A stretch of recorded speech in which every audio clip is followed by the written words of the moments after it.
الآن عبر قنوات شبكة الإعلام العراقي نحييكم أجمل تحية وأهلا وسهلا ومرحبا بكم عشاق ومتابعي دوري نجوم العراق هنا في اليوم الثاني لحساب الجولة السادسة والثلاثون في خامس مباريات الجولة وفي قلب العاصمة الحبيبة بغداد وتحديدا ملعب الزوراء. نادي الكهرباء يستضيف النفط. الكهرباء يريد تضميد الجراح لأنهم قادمون من خسارتين أمام الحدود والنجف، والنفط تقريبا نفس الموضوع. النفط قادمون من خسارة ثقيلة من المتصدر الشرطة برباعية نظيفة وقبلها تعادل مع نفط ميسان. على بركة الله تنطلق صافرة الحكم الدولي سالم عامر للإعلان عن بداية أحداث هذه المباراة، وتحياتي لكم معلقا وواصفا لهذه المباراة حسين سمير. أيضا مباراة سنشاهدها أنا وإياكم لنتعرف من خلالها لمن سيكون الانتصار بهذه المباراة وبهذه الجولة والجولات الأخيرة لمنافسات دوري نجوم العراق موسم 2024-2025. الكهرباء بألوان المعتادة الألوان البرتقالية، والنفط بألوان السمائية من الطرف الأيمن. إذن على يمين الشاشة نادي النفط وعلى يسار الشاشة نادي الكهرباء. تنطلق صافرة الطاقم التحكيمي بقيادة الدولي سالم عامر ويساعد بريار قادر وكرار خالد سجاد خالد، وبغرفة الفيديو بغرفة الفار علي أحمد شاكر وعلي فاضل مهدي. هذا خيارات المدربين بهذه المباراة: راضي شنيشي المدرب الكهرباء وعادل نعمة مدرب النفط. بعد هذه الكرة سنوافيكم بتشكيلة الفريقين. رمية جانبية الآن بالنسبة للبرتقالي للكهرباء، رمية جانبية من الطرف الأيسر على التنفيذ، تنفذ بهذه اللحظات كرة عالية داخل منطقة الجزاء، متابعة لكن صافرا تواجدت بهذا التوقيت. إذن الكهرباء يدخل بحراسة المرمى أمجد رحيم، الخط الدفاعي ستار جبار، محمد دلاهي، عباس عادل، حسام كاظم، أحمد عايد وعلي رحيم، مرتضى هديب، منتظر عادل، محمد السويعيد ونهاد محمد. أمامك بالصورة الكادر التدريبي لنادي النفط. أما نادي النفط يدخل بتشكيلة واضحة بحراسة المرمى وليد عطية، بخط الدفاع كرار سالم سامسون دير، جويل تشوفو، فاضل الكريم، وبالارتكاز سامي هين، محمد سادات، ستار ياسين، وبخط المقدمة رامسيس جابرييل، أحمد صبري ووليد كريم. هذه هي تشكيلة الفريقين وهذا الوصول الأول، لكن حارس المرمى أمجد رحيم يتصدى لهذه الكرة. مواجهة تجمع الفريقين بآخر جولات هذا الموسم. نتكلم عن الكهرباء اللي بالمركز 12 برصيد 44 نقطة، والنفط بالمركز السابع برصيد 52 نقطة. مباراة الذهاب بالمرحلة الأولى انتهت من دون أهداف بنتيجة 0-0، وهذه هي مباراة الإياب بالمرحلة الثانية وبالجولة السادسة والثلاثين. وهذه الكرة الآن وصلت للكهرباء، استلام بالكرة الماضية من الطرف الأيسر، لكن على ما يبدو هنالك راية تواجدت بهذا التوقيت على اللاعب نهاد محمد. بهذا التوقيت نهاد محمد، وهنا الاعتماد من المدرب راضي شنيشل على لاعبين الخبرة والشباب اللي أمامك بالصورة. المدرب راضي شنيشل صاحب 59 عام اللي لديه إنجازات كثيرة، ونتكلم على دورينا. حقق الدوري العراقي مرة واحدة مع الزوراء موسم 2010-2011، هذا اللقب اللي يحسب لي سيد راضي شنيشل. تصل الكرة الآن من الطرف الأيمن لمصلحة نادي النفط. النفط بآخر مباراة تعرض لخسارة ثقيلة أمام المتصدر نادي الشرطة برباعية مقابل لا شيء. هذه فرصة الآن للنفط، تصل بالكعب من ستار، تغيير اللعب من الطرف الأيسر، الكرة العالية داخل منطقة الجزاء، وبذلك الكرة تعود وتبعد عن طريق المدافعين. مرة أخرى للكهرباء من اليسار للبحث عن المساندة والكرات الطويلة العالية، لكن بعد ذلك الخط الدفاعي هو الأقرب. عودة الحارس أقرب وليد عطية، اليوم هو بحراسة المرمى بخيارات المدرب عادل نعمة بديلا عن الحارس علي ياسين. نتكلم بالأرقام والإحصائيات. نادي النفط 22 مباراة من دون أن يتلقى هدف حتى هذه الجولة. نتكلم ب 35 مباراة، وهذه مباراة رقم 36 من ضمنها 22 مباراة لم يتلقى هدف بشباك نظيفة. وهنا الكرة تصل من الطرف الأيمن، الاستلام والمتابعة والحلول، لكن بعد ذلك العودة للخطوط الدفاعية بعدما كانت حاضرة. هنا الكرة العالية، انطلاق نحو الأمام، ولكن الأقرب الخط الدفاعي.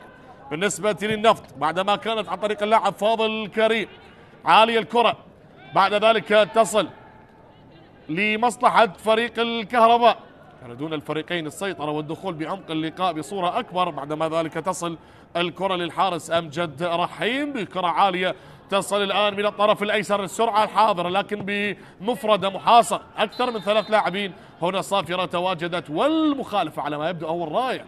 ماذا هنالك يا سيد الحكم؟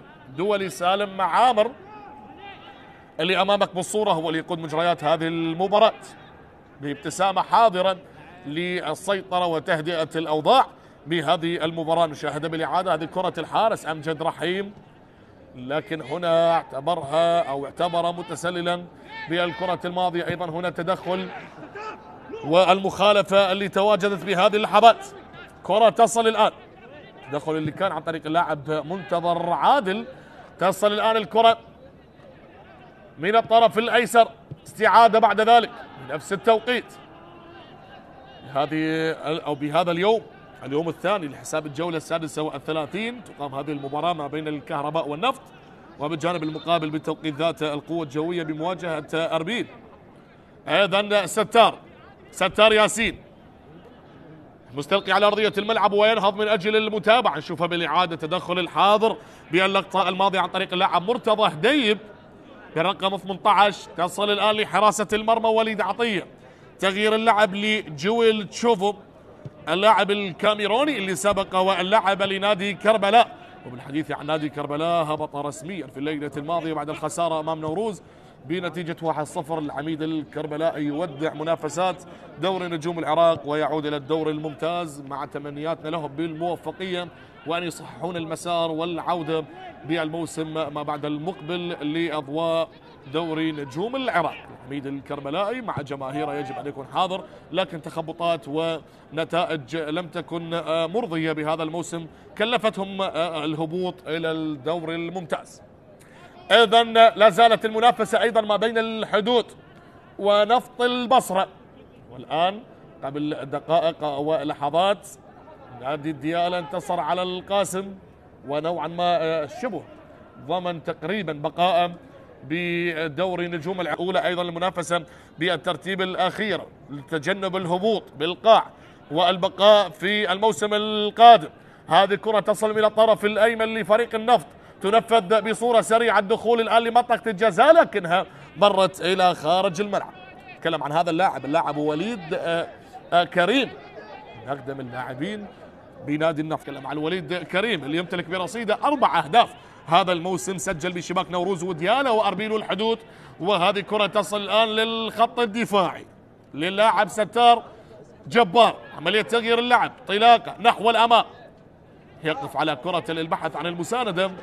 المباراة لا زالت هادئة ما بين الطرفين، عملية جس النبض وإيجاد المساحات وإيجاد الحلول لتغيير رتم اللقاء. هنا كرة ذكية عن طريق الحارس أمجد رحيم، لكن ضغط هائل من لاعبين النفط، ولا زالت الكرة بحوزة الكهرباء، تشتيت الخطر والإبعاد، وبذلك الكرة تصل الآن خاطئة. شوف الضغط اللي يقدم لاعبين النفط بهذه المباراة وبأول 10 دقائق من شوط المباراة الأول، ضغط على حامل الكرة. وهنا الكرة العالية لستار ياسين، ستار ياسين يختار العودة الآن إلى زميله فاضل كريم. هنالك الراية على ما يبدو تواجدت بهذا التوقيت، الراية تواجدت بهذا التوقيت. إذن أيضا غياب للاعب أحمد خالد، هو هداف النفط ومنه لاعب مدافع يمتلك برصيده 6 أهداف، غير متواجد بالتشكيلة الأساسية اليوم. أمجد رحيم على التنفيذ، أمجد رحيم على اللاعب عباس عادل اللي أمامك بالصورة. عباس عادل نشاهد وننتظر بهذه المباراة، لا زالت من دون أهداف حتى هذه اللحظة. من يسجل أول أهداف اللقاء؟ من يقص شريط البداية؟ وهنا البداية، وبالحديث عن البدايات، بالحديث عن البدايات، والكرة مرت، الكرة طالت. ستار يستعيد الآن، تصل لستار من الطرف الأيمن، عملية تغيير اللعب، كرة يسارية سريعة لأحمد صبري، لكنها بالأخير انتهى بها المطاف لحارس المرمى أمجد رحيم. سلامات يا عباس عادل. عباس عادل بهذا التوقيت، ولا زالت المباراة من دون أهداف. عملية السقوط بهذا التوقيت، وبذلك هنا اللي أمامك بالصورة بالرقم 15 اللاعب رامسيس جابرييل اللاعب الكاميروني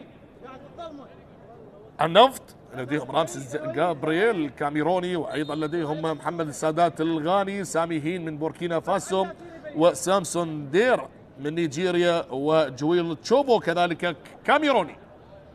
أيضا النفط والكرة اللي تصل من الطرف الأيمن تعود بمبدأ الروح الرياضية العالية بهذا التوقيت. دقيقة العاشرة تجاوزناها من شوط المباراة الأول هنا بأرضية ملعب الزوراء، يعتبر ملعبا لنادي الكهرباء.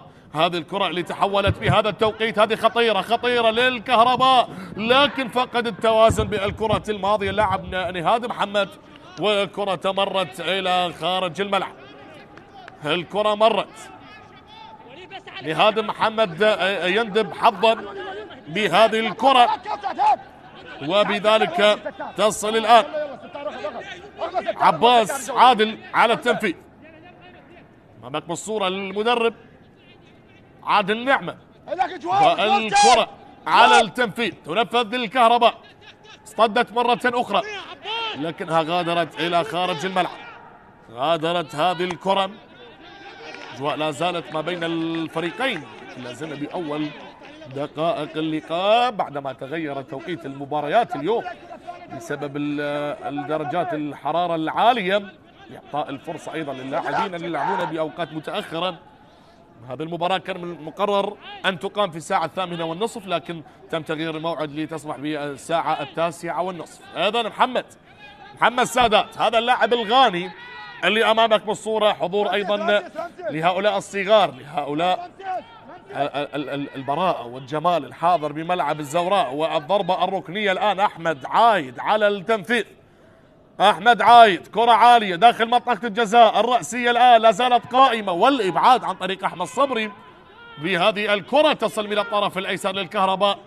تحضير الآن، لا زالت المحاولة، انطلاق الآن من الطرف الأيسر، القوة البدنية وإيجاد المساحة وإيجاد الحلول، لكن هل غادرت؟ الآن غادرت. وعلى ما يبدو سالم عامر يؤكدها أنها ضربة ركنية على ما أعتقد. خلينا نشوف هذا هو سامي هين أو رمية تماس، رمية جانبية بهذا التوقيت. على التنفيذ الكرة للكهرباء للبرتقالي من الطرف الأيسر داخل منطقة الجزاء، الرأسية اللي اصطدت ولا زالت قائمة، لكن البحث عن المرتدة بالنسبة للنفط. تعود الكرة لعباس عادل، عباس يغير اللعب، وهنا مشروع المرتدة، السرعة الحاضرة والرأسية والإبعاد بهذا التوقيت. تدخلات، وهنا المخالفة.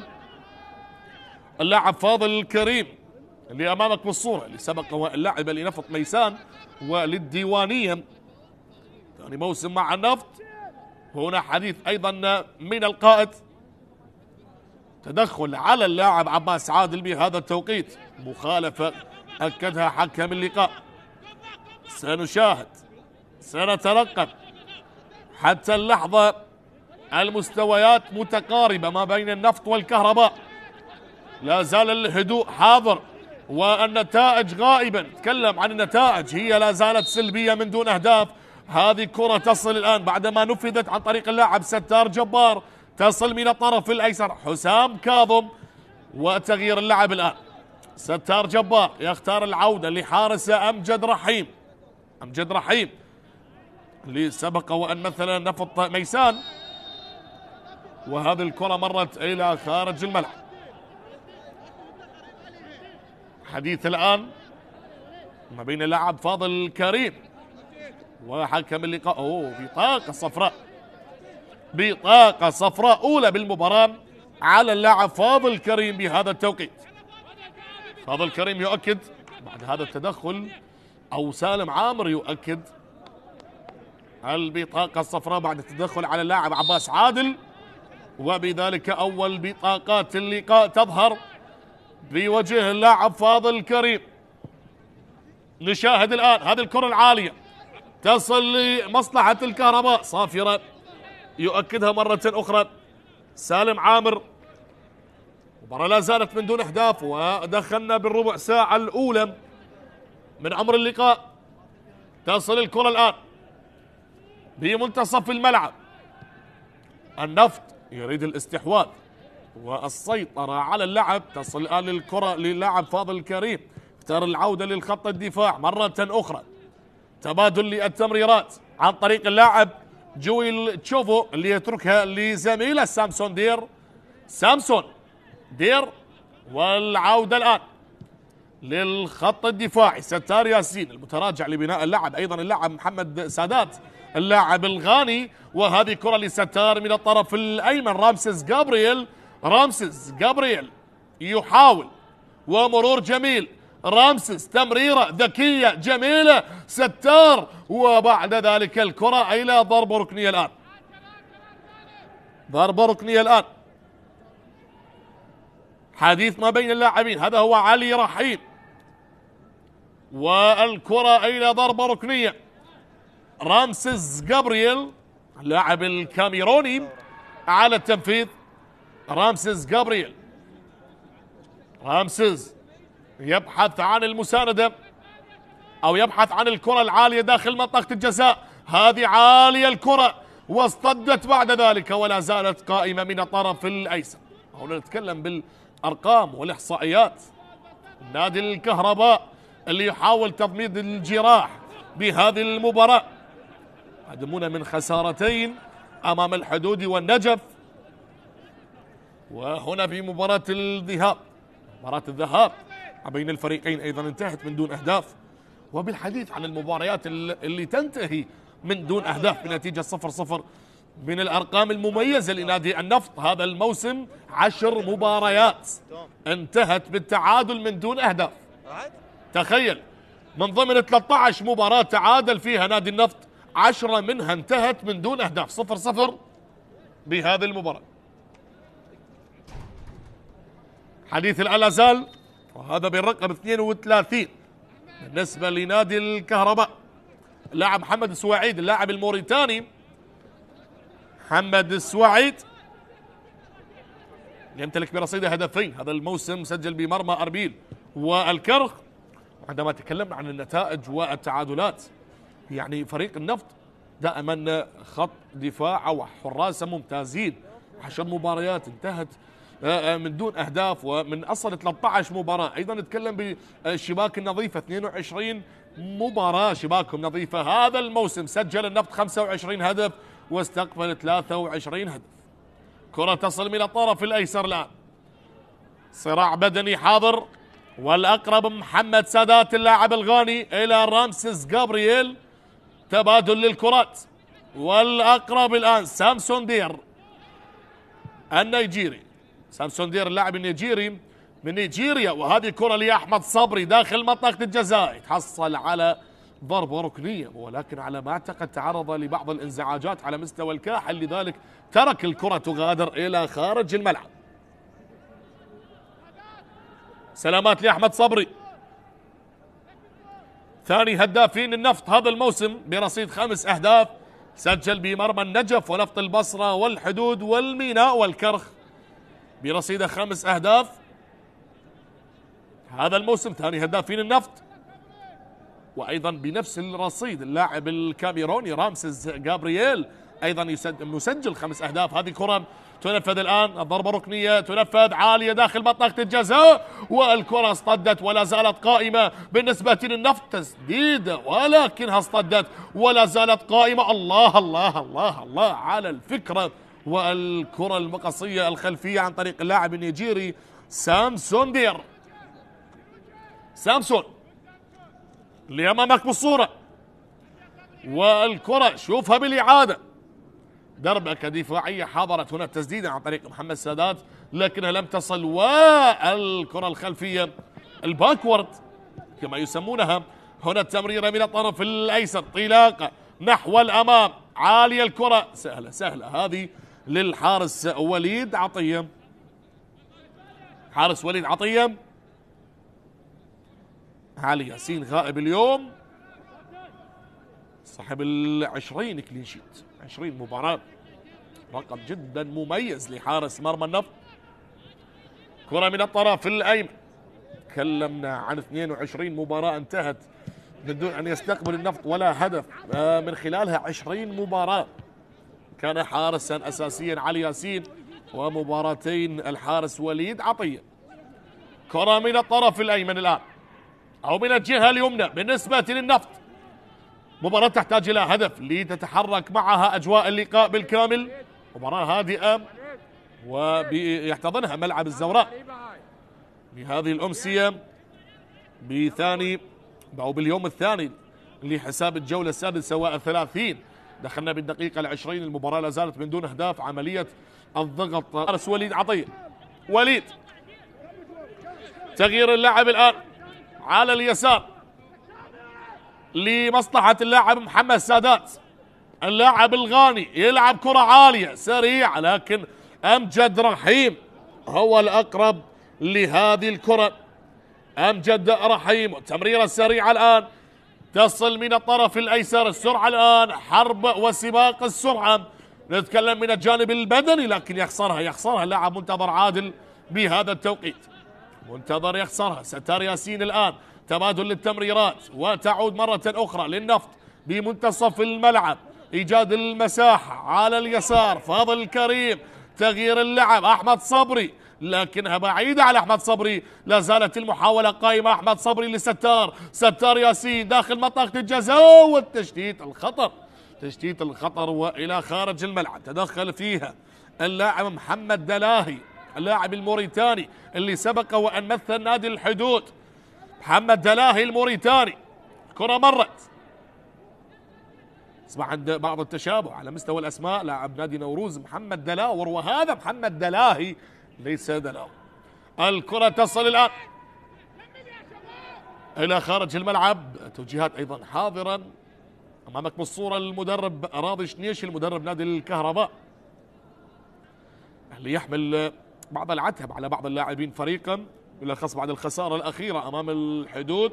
هذه الكرة الآن تصل بهذا التوقيت عن طريق أحمد صبري والتمرير، وبعد ذلك الكرة مستخلصة بهذه اللحظات، مقطوعة من الطرف الأيمن. دائما صعب أن يسجل أو تسجل بمرمى النفط، وأيضا هو فريق النفط صعب أن يسجل، تكلم بالأرقام بالإحصائيات، لكن هل يتغير هذا الشيء اليوم؟ تكلم بآخر مباراتين لم يسجل فريق النفط، أمام نفط ميسان في الديربي النفطي انتهت من دون أهداف، وأمام الشرطة لم يسجل. هذه كرة تسديدة، الله الله الله، لو كانت هدف عن طريق اللاعب الكاميروني رامسيس جابرييل اللي يبحث عن أول أهداف اللقاء وسادس أهدافه هذا الموسم، يريد أن يعدل رقم زميله أحمد خالد. شوف وضع نفسه في موقف جميل، لكن التسديدة من دون تركيز مرت إلى خارج الملعب.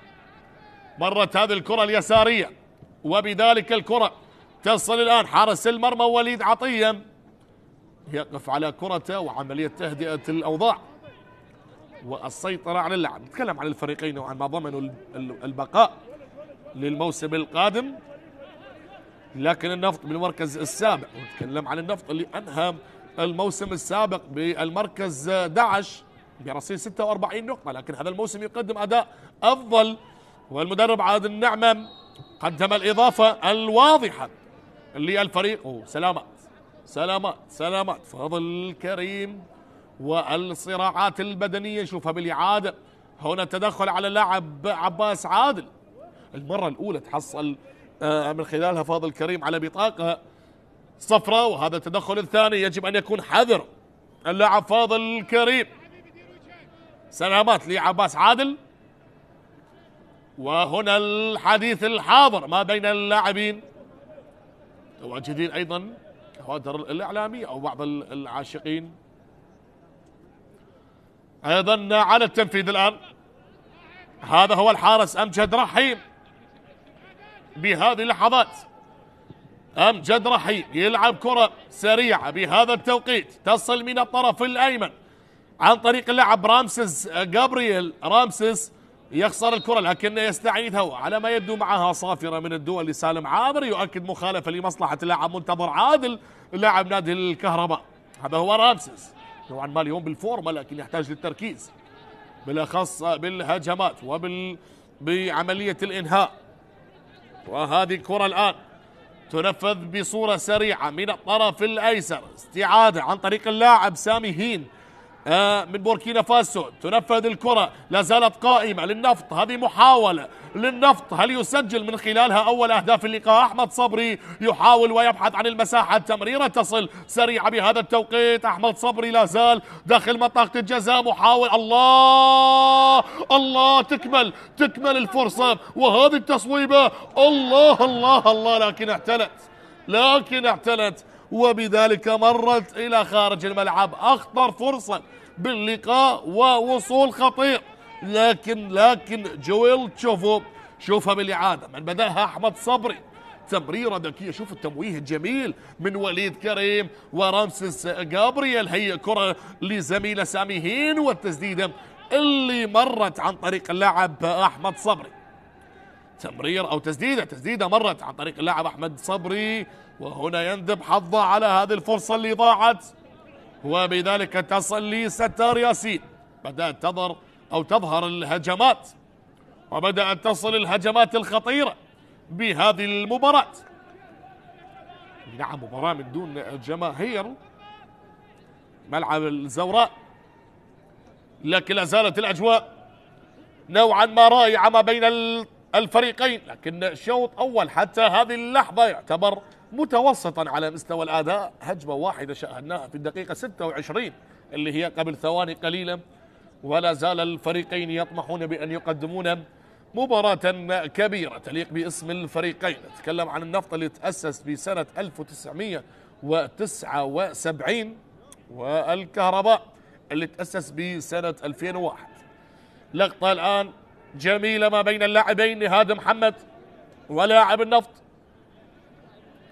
والكرة إلى رمية تماس بهذا التوقيت للكهرباء البرتقالي، يحتاج الآن للوصول لمرمى الحارس وليد عطية ورد التهديد اللي قدمه أحمد صبري قبل لحظات. هكذا هي المباريات، يجب أن تكون هجمة بهجمة، وصول ثم وصول، تهديد ثم تهديد. تكلم بالتهديد الكروي، أن تصل إلى المرمى وتهدد وتحاول بأن تسجل هدف أول بهذه المباراة. هنا الكرة وليد عطية يتركها إلى فاضل كريم، فاضل يبحث عن أحمد صبري لكن يختار تمريرة من دون تركيز، تصل بهذا التوقيت، تعود للحارس أمجد رحيم.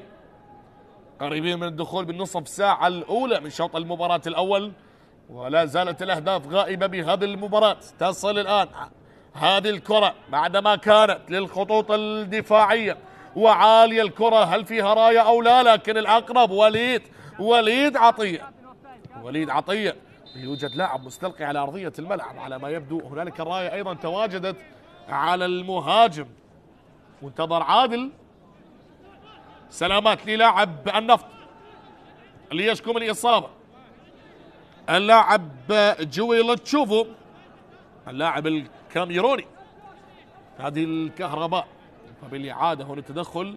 تكلم عن نادي الكهرباء، هذا الموسم لعب 35 مباراة، فاز ب 11 مباراة، تعادل كذلك ب 11 مباراة، خسر 13 مباراة، سجل 33 هدف واستقبل 40 هدف برصيده 44 نقطة بالمركز 12 حتى هذه اللحظة. كرة تصل الآن لمصلحة ستار ياسين يبحث عن المساندة اللي سبق واللاعب لنوروز وزاخة وأمانة بغداد. تصل الآن الكرة عن طريق سامي هين البوركيني، غير اللعب من الطرف الأيمن، بعد ذلك تبادل للكرات، وهنا الكرة اصطدت بهذا التوقيت، طلاقة نحو الأمام، وبعد ذلك تدخل، محاولة، أحمد صبري يبحث عن المساندة، تمريرة لوليد كريم، لكن مقطوع الكرة بهذا التوقيت، مقطوع الكرة، وتصل لأحمد عايد والسرعة الآن، لكن فيها صافرة واللاعب محمد سادات لاعب الغاني والبطاقة. شوف اللقطة، شوف الأخلاق.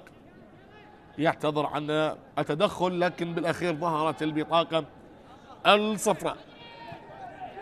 بطاقة صفراء على اللاعب محمد سادات، ثاني بطاقات المباراة. وهنا فرصة خطيرة للكهرباء. الله،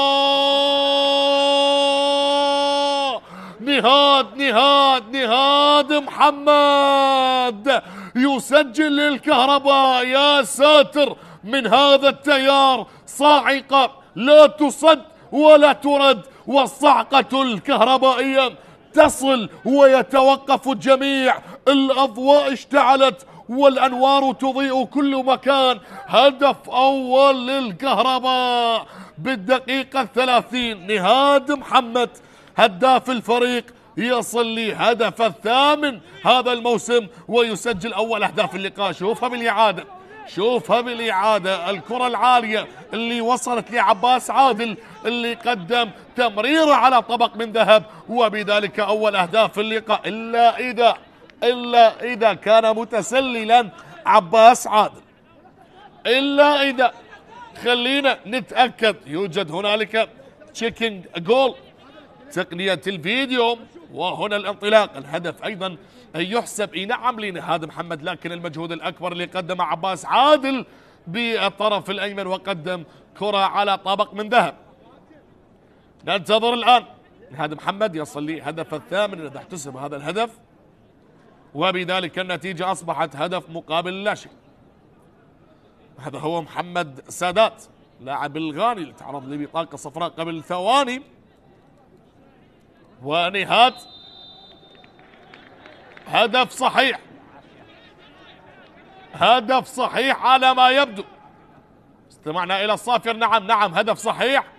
نهاد محمد يسجل أول أهداف اللقاء بالدقيقة 30 من عمر شوط المباراة الأول، ويصل إلى هدف الثامن هذا الموسم بعدما سجل بمرمى الميناء والقوة الجوية والقرمة والقاسم والكرخ، واليوم يعود للتسجيل.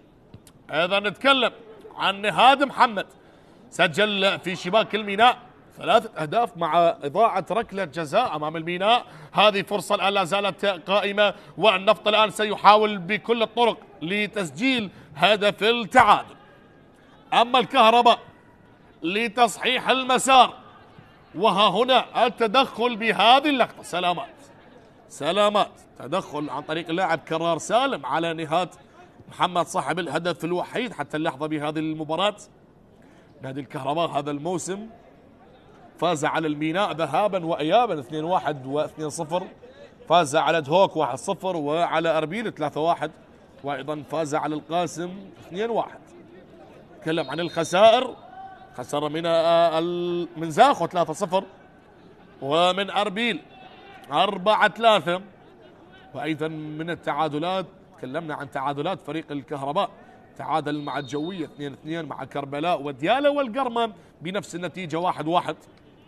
آخر 5 مباريات للكهرباء تعادل مع الجوية وخسر من زاخو، وفاز على القاسم، خسر من النجف ومن الحدود. يعني بآخر 5 مباريات حقق الانتصار مرة واحدة وتعادل مرة واحدة وخسر ب3 مباريات. إذن نهاد هل بإمكان المتابعة أو لا؟ لا زال مستلقيا على أرضية الملعب، ويجب على اللاعبين إخراج الكرة للإطمئنان على سلامة اللاعب. سلامات يا نهاد صاحب الهدف الوحيد. هل يطالب بالتغيير أو ماذا؟ سالم عامر يطالب الكادر الطبي بتدخل.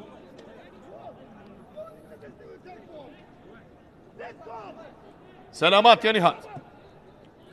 ها هنا التمريرة وخط التسلل يؤكد لك صحة الهدف. عباس عادل قدم تمريرة على طبق من ذهب، ونهاد استغلها باللمسة الأخيرة، وعلى ما يبدو سيغادر مصابا. سلامات يا نهاد محمد. سلامات لمهاجم الكهرباء صاحب الهدف الوحيد باللقاء، هنا محمد سادات للمرة الثانية المخرج يركز على محمد سادات لأنه لاعب خلوق صراحة رغم تلقيه للبطاقة الصفراء، لكن ظهر بلقطة جميلة مع الحكم الدولي سالم عامر. وبذلك الآن 10 دقائق على نهاية الوقت الأصلي لشوط المباراة الأول، والنتيجة 1-0 للكهرباء. تعود الكرة بمبدأ الروح الرياضية. النفط تلقى الهدف الأول والكهرباء يريد المحافظة على هذا التقدم. كرة تصل من الطرف الأيمن الآن بالنسبة لنادي النفط، ملعوبة سريعة طلاقة نحو الأمام، وبذلك الكرة تعود من الطرف الأيمن. رامسيس جابرييل، رامسيس والصراع البدني ومعها صافرة بهذا التوقيت. صافرة تواجدت ومخالفة نفذت بصورة سريعة. تصل الآن من الطرف الأيسر، محاولة عالية الكرة للكهرباء، 1 على 1 مواجهة فردية، لكن وصل زميله يعود للمشاركة. نعم نهاد محمد ويتابع أجواء اللقاء. هنا الصافرة تواجدت ومطالب أيضا، يقول له أعطيه بطاقة صفراء، معها ابتسام ولقطة جميلة عن طريق اللاعب محمد سادات اللاعب الغاني. إذن شوفها بالإعادة، يطالب بالبطاقة محمد سادات. هذه الكرة الآن تصل بهذا التوقيت، طلاقة نحو الأمام، سرعة هي من تتفوق، لكن نتكلم عن فاضل الكريم اللي تركها لستار ياسين. مقطوع الكرة عن طريق اللاعب عباس عادل يقدم شوط أول جدا ممتاز مع الكهرباء. هذه الكرة العالية تصل الآن سريعة بمنتصف الملعب، قطع الكرة عن طريق اللاعب جويل تشوفو. بعد ذلك تصل الآن لرامسيس جابرييل، كرة عالية رأسية لا زالت قائمة للنفط بكرة عالية داخل منطقة الجزاء. أحمد صبري يحاول، لكن الكرة مستخلصة بهذا التوقيت عن طريق الموريتاني محمد سواعيد. كرة تصل لأحمد عايد، محمد سواعيد يخسرها لكن يصلح الموقف، وتعود الكرة من الطرف الأيمن. بعد ذلك الكرة إلى خارج الملعب. أوقات تمر، لحظات تمر من شوط المباراة الأول، ولا زال التقدم لمصلحة البرتقالي. حديث موجود، ونهاد محمد هو اللي سجل وفك شفرة هذه المباراة، وبانتظار ردة الفعل من النفط. هذه كرة عالية الآن من الطرف الأيمن، فيها راية على ما يبدو أو صافرة. ماذا هنالك يا سالم عامر؟ نعم مخالفة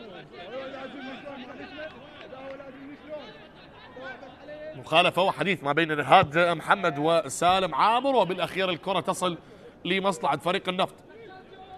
وليد عطية يلعب كرة عالية من الطرف الأيسر، تنفذ الآن هذه للنفط. هل قريبين من التعديل؟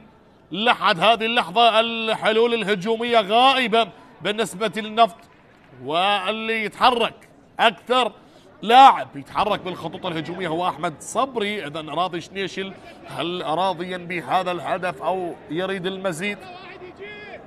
حديث لا زال، وفاضل كريم على التنفيذ. فاضل كريم والكرة تصل سريعة لأحمد صبري، تمريرة تبادل الكرات، ستار ياسين، لكنها أحمد عايد أقرب. شوف الدوران مع الكرة بصورة جميلة، أحمد عايد لمحمد سواعيد اللاعب الموريتاني، عملية تغيير اللعب. هذه كرة عالية عالية عالية خطيرة للكهرباء، لكن الأقرب المدافع جويل تشوفو، المدافع أو هذا سامسون دير اللاعب النيجيري اللي سبق وأن مثل نادي نفط الوسط. كرة تصل الآن آخر 5 دقائق لنهاية الوقت الأصلي لشوط المباراة الأول، وهنا كرة تعود، تبادل التمريرات ما بين الحارس والمدافع. محمد دلاهي عالية الكرة الآن، ستار ياسين من بين الأقدام، لكن سالم عامر يقول لك العب، أوه ماذا هنا؟ ماذا هناك؟ ركلة جزاء أو لا؟ الراية تواجدت، هي من نقذت النفط. الراية تواجدت، لكن سنشاهد الإعادة. هذه الزاوية طبعا غير واضحة، زاوية أخرى ستكون أوضح. هنا التدخل منتظر عادل. نعم لمسة اليد موجودة، لكن قبلها سالم عامر أكد التسلل. دخلنا بالدقيقة ال40. حديث لا زال، ستار ياسين والدولي سالم عامر. ستار على ما أعتقد يقول له ارجع للحالة الأولى من التدخل اللي قدم أحمد عايد. لا زالت متوقفة المباراة الآن. نادي النفط لا يريد تلقي هدف ثاني هذا الموسم، قدم أرقام مميزة. وهنا الحديث ما بين راضي شنيشل مدرب الكهرباء سيد راضي، حديث موجود والمباراة متوقفة. وهنا اللقطة وتبادل أطراف الحديث ما بين اللاعبين، وأيضا على الأعصاب. وآخر 4 دقائق من شوط المباراة الأول. ماذا يؤكد سالم عامر؟ لا زالت متوقفة المباراة. هل هنالك راية؟ هل هنالك تسلل؟ هل هنالك ركلة جزاء؟ هل هنالك العودة لمخالفة ستار ياسين؟ كل هذه الأشياء سنتعرف عليها في اللحظات القادمة. هنا الحديث أيضا ما بين اللاعب حسام كاظم لاعب الكهرباء. نعم راية والتسلل وقع بمصيدة التسلل. اللاعب منتظر عادل، وبذلك استئناف اللعب. تصل الكرة الآن من الطرف الأيمن ملعوبة للنفط، عالية الكرة ستار ياسين لكن لم تصل لستار. الآن الكرة على الطرف الأيسر، طلاقة نحو الأمام، الأقرب سامسون دير. سامسون يلعب كرة لا زالت قائمة، ستار ياسين الرأسية لكن تعود الآن. هذه كرة جميلة جميلة جميلة جميلة، والثاني جاي الله الله الله الله الله الله على نهاد وعلى وليد، ولكن على ما أعتقد نعم راية وتسلل آخر. ومدافعين النفط يطبقون خط التسلل بصورة محكمة. نهاد محمد مع السرعة لكن لم يستغلها، حتى وإن كانت تسلل لكن لم يستغلها. وأيضا تألق وإبداع عن طريق الحارس وليد عطية بالتصدي لها بهذه الكيفية. ونهاد محمد صاحب الهدف الوحيد يطمح ويبحث لإضافة هدف آخر بهذه المباراة. إذن مخالفة للنفط. سلامات للقائد وليد كريم. كما ذكرنا لكم وليد كريم هذا 9 موسم مع نادي النفط. وليد كريم. حديث مع أحمد عايد وسالم عامر، والمخالفة للنفط بهذا التوقيت. شوف هنا التدخل هل كان موجود؟ فقد التوازن على ما اعتقد اللاعب وليد كريم. مخالفة الآن لفريق النفط. ستار جبار رقم 2 لاعب نادي الكهرباء.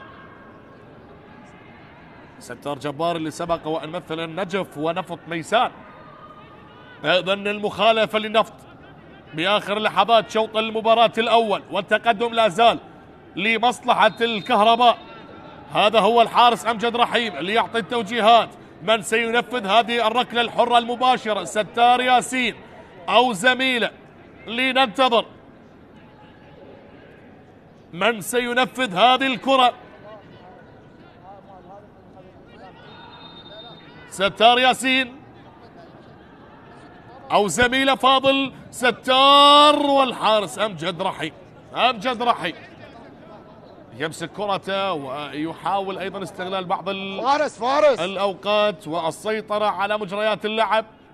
هذه كرة تصل من الطرف الأيسر بالنسبة لفريق الكهرباء، لكن مستخلص الكرة تعود الآن لستار مرة أخرى. تبادل للكرات، هذه خاطئة، تصل الآن للمهاجم نهاد لمحمد سواعيد. عملية تغيير المراكز. الله الله على الموريتاني محمد سواعيد، والكرة تصل من الطرف الأيسر الآن. هذه عالية وعلى ما يبدو غادرت أو لا لا لا غادرت، نعم غادرت، رغم أن زاوية الرؤية كانت ضيقة. ها هنا على التنفيذ اللي يمثلها أو يلعبها اللاعب كرار سالم، تصل بمنتصف الملعب. ثلاثة أو لاعبين محترفين بوسط الملعب لفريق النفط، محمد سادات وسامي هين. وهنا الكرة تصل لمصلحة الكهرباء. انتهى الوقت الأصلي، كم دقيقة؟ 3 دقائق 180 ثانية بتقدير الطاقم التحكيمي على نهاية شوط المباراة الأول. حتى اللحظة الكهرباء هدف النفط لا شيء. نهاد محمد سجل بالدقيقة 30 من عمر شوط المباراة الأول، وردة الفعل لا زالت غائبة للنفط حتى هذه اللحظة. الحلول الهجومية غائبة، لم نشاهد سوى فرصة واحدة بالدقيقة 26 لفريق النفط أهدرها اللاعب أحمد صبري. أحمد صبري اللي سبق وأن مثل نادي زاخو ونادي دهوك. هنا نظرات المدرب راضي شنيشل، يريد المزيد، غير راضي بالهدف، والكرة من الطرف الأيسر وبعد ذلك إلى خارج الملعب. وليد كريم، وليد كريم اللي يقول انها مخالفه واضحه، لكن التدخل اللي كان موجود عن طريق اللاعب محمد دلاهي اللاعب الموريتاني. لاعبين من موريتانيا يمثلون الكهرباء، محمد سواعيد ومحمد دلاهي بالتشكيله الاساسيه. كره لامجد رحيم، امجد رحيم يلعب كره عاليه الان، تجاوزت خط المنتصف، وبذلك الكره تعود مره اخرى لمصلحة فريق الكهرباء. انطلاقة نحو الأمام، مهارة، سرعة، تحضير. أحمد عايد لا زال، الله الله الله على فاصل مهاري، لكن بالأخير الكثرة تتفوق على المهارة يا أحمد عايد. والكرة تعود الآن بتمريرة سريعة عن طريق مرتضى هديب، يتركها لمنتظر عادل. منتظر عادل، انطلاقة نحو الأمام لكن محاصر، والكرة لا زالت أو غادرت. هذا هو منتظر عادل. كرار سالم اللي امامك بالصوره، والكره الى رميه جانبيه في اخر دقيقه من الوقت البدل الضائع لنهايه شوط المباراه الاول. يا من تشاهدوا معنا عبر قنوات شبكه الاعلام العراقي، لا زالت هذه المباراه من الجوله السادسه والثلاثين من منافسات دوري نجوم العراق موسم 2024-2025. لا زال تقدم الكهرباء بهدف نظيف على النفط بإمضاء وتوقيع نهاد محمد وبأسست عن طريق عباس عاد.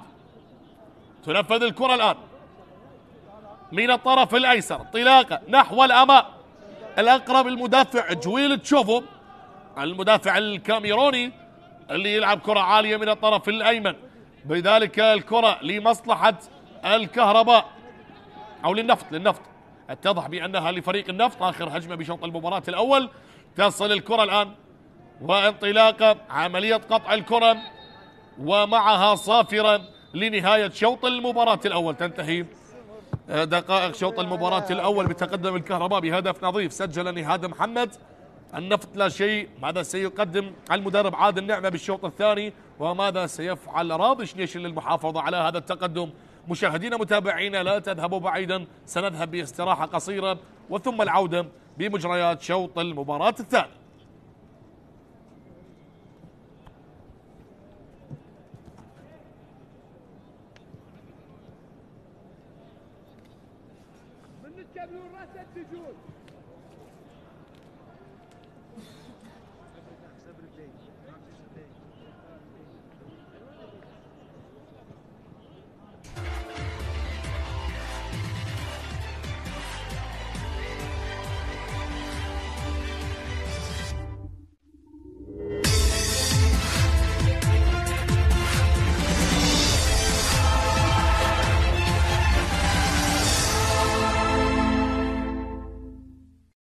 علي خليل يقطع الكرة. علي صعبة على علي، صعبة على علي، لكن ببراعة مار مار مار مار مار. برافو علي، خطيرة خطيرة خطيرة. جول جول جول جول. محمود أحمد يسجل أول أهداف المباراة بالدقيقة 25 من عمر المباراة. محمود أحمد بعد كرة اجتازه، كنت أظن أن لا يجتازه ولا يستثمرها. علي خليل اللي يتوغل ويهيئ كرة على طبق من ذهب إلى محمود أحمد اللي يسجل ثاني أهدافه هذا الموسم بعد أن سجل في شباك القاسم، يسجل اليوم في شباك نوروز. كرة جميلة يتوغل من خلالها علي خليل. علي خليل ببراعة هيئ كرة حلوة على اللاعب. شوف شوف شوف شوف شوف شوف اجتاز اثنين من اللاعبين، مر علي خليل هيئها إلى محمود. محمود لعبها على العمود البعيد وسجل أول أهداف المباراة. شوف شوف شوف شوف شوف شوف شوف اسيست رائع رائع رائع رائع من علي خليل. علي خليل لمحمود أحمد، ومحمود أحمد على العمود البعيد يحرز أول أهداف المباراة لمصلحة نادي نفط البصرة بالدقيقة 25 من المباراة، ويسجل هدف الشخص الثاني بعد أن سجل في شباك القاسم. شوف كرة ومرت بخطأ دفاعي قاتل من مدافعي نادي نوروز. كرة اللعب بالراس خطيرة يخلصها حسام، ومرة أخرى بعد خطرة جول جول جول جول جول جول جول. أسو أسو أسو أسو أسو أسو أسو أسو أسو لعب كرة، وعلي صالح يسجل هدف التعادل بالدقيقة 29 من عمر المباراة. علي صالح يسجل بالدقيقة 29 من عمر المباراة هدف التعادل لفريق نوروز. علي صالح بالدقيقة 29 يسجل هدف الثاني بعد أن سجل في شباك الحدود. كرة من كرة عرضية، شوفها شوفها شوفها شوفها شوف الكرة من كرة ثابتة بالرأس ارتدت من حسام. كرة عرضية علي صالح الخالي من الرقابة، شوف من بين المدافعين بشكل مستريح وعلى بعد ياردة واحدة يضع الكرة في شباك حسام مهدي ويسجل هدف التعادل. شوف الكرة ارتدت، أسو هيها، كاتوج لعبها، وعلي صالح استقبلها إلى داخل الشباك، وهدف التعادل لفريق نوروز بعد أقل من 6 دقائق يعادل نوروز النتيجة. 1-1 الآن، 1-1. مرت على يسار حسين فلاح، شوف شوف علي صالح الخالي من الرقابة يلعب الكرة بسهولة من داخل منطقة الست ياردات. تمركز سليم للاعب علي صالح يدرك من خلال التعادل. عائد إلى مناف يونس. سجاد يحاول التقدم. سجاد داخل منطقة الجزاء خطيرة، ممكن الآن أحمد يحيى يحاول أن يسدد، والمحاولة وهدف الشرطة. جول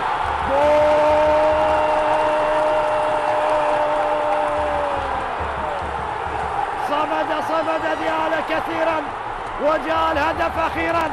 صمد ديالا كثيرا وجاء الهدف أخيرا. يتكرر سيناريو مباراة الزوراء، يتكرر سيناريو مباراة الزوراء مع الشرطة هذه المرة ديالا، وهدف لمهند علي. أخيرا مهند علي يسجل في مرمى ديالا. هدف هدف هدف هدف للقيثارة الخضراء وفرحة جماهير الشرطة، وفرحة جماهير الشرطة. هدف الآن بعدما صمد ديالا 92 دقيقة أمام محاولات فريق الشرطة وهجوم الشرطة، لكن مهند أخيرا الهداف لفريق الشرطة يسجل هدف في مرمى ديالا ويضع ال3 نقاط لغاية الآن مع الشرطة. مهند علي ميمي هدف ال26 خلال هذا الموسم. لاحظ الإعادة، لاحظ المحاولة أحمد يحيى، وإنقاذ من صديق جمال، لكن في غاية الجمال يسجل مهند علي لفريق الشرطة هدف الانتصار في هذه اللحظات. مهند علي يتابع كرة أحمد يحيى المبعدة من صديق جمال، يكملها في المرمى ويسجل أول أهداف الشرطة في هذا اللقاء.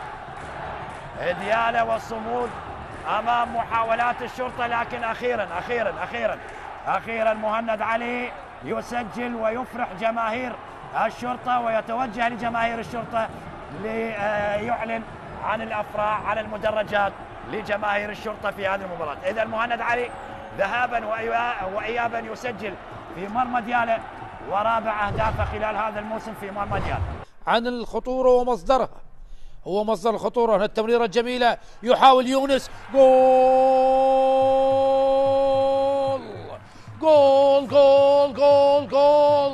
يونس حمود يكسر الجمود. دقيقة يونس يونس حمود بعد وقت طويل من الانتظار، بعد وقت طويل من الصبر، يسجل هدف للنجف. يونس حمود وتصويبه خدع فيها أمجد رحيم، قاتل على الكرة، حاول مع الكرة وباستماتة دفاعية بالرغم من خضر علي الذي كان ملتصقا بيونس حمود، إلا أن يونس حمود أصر على التسجيل، أصر على فك النحس، أصر على الإفطار. هل يخلص المباراة مندي والكرة الخطيرة، تصويبة، جول.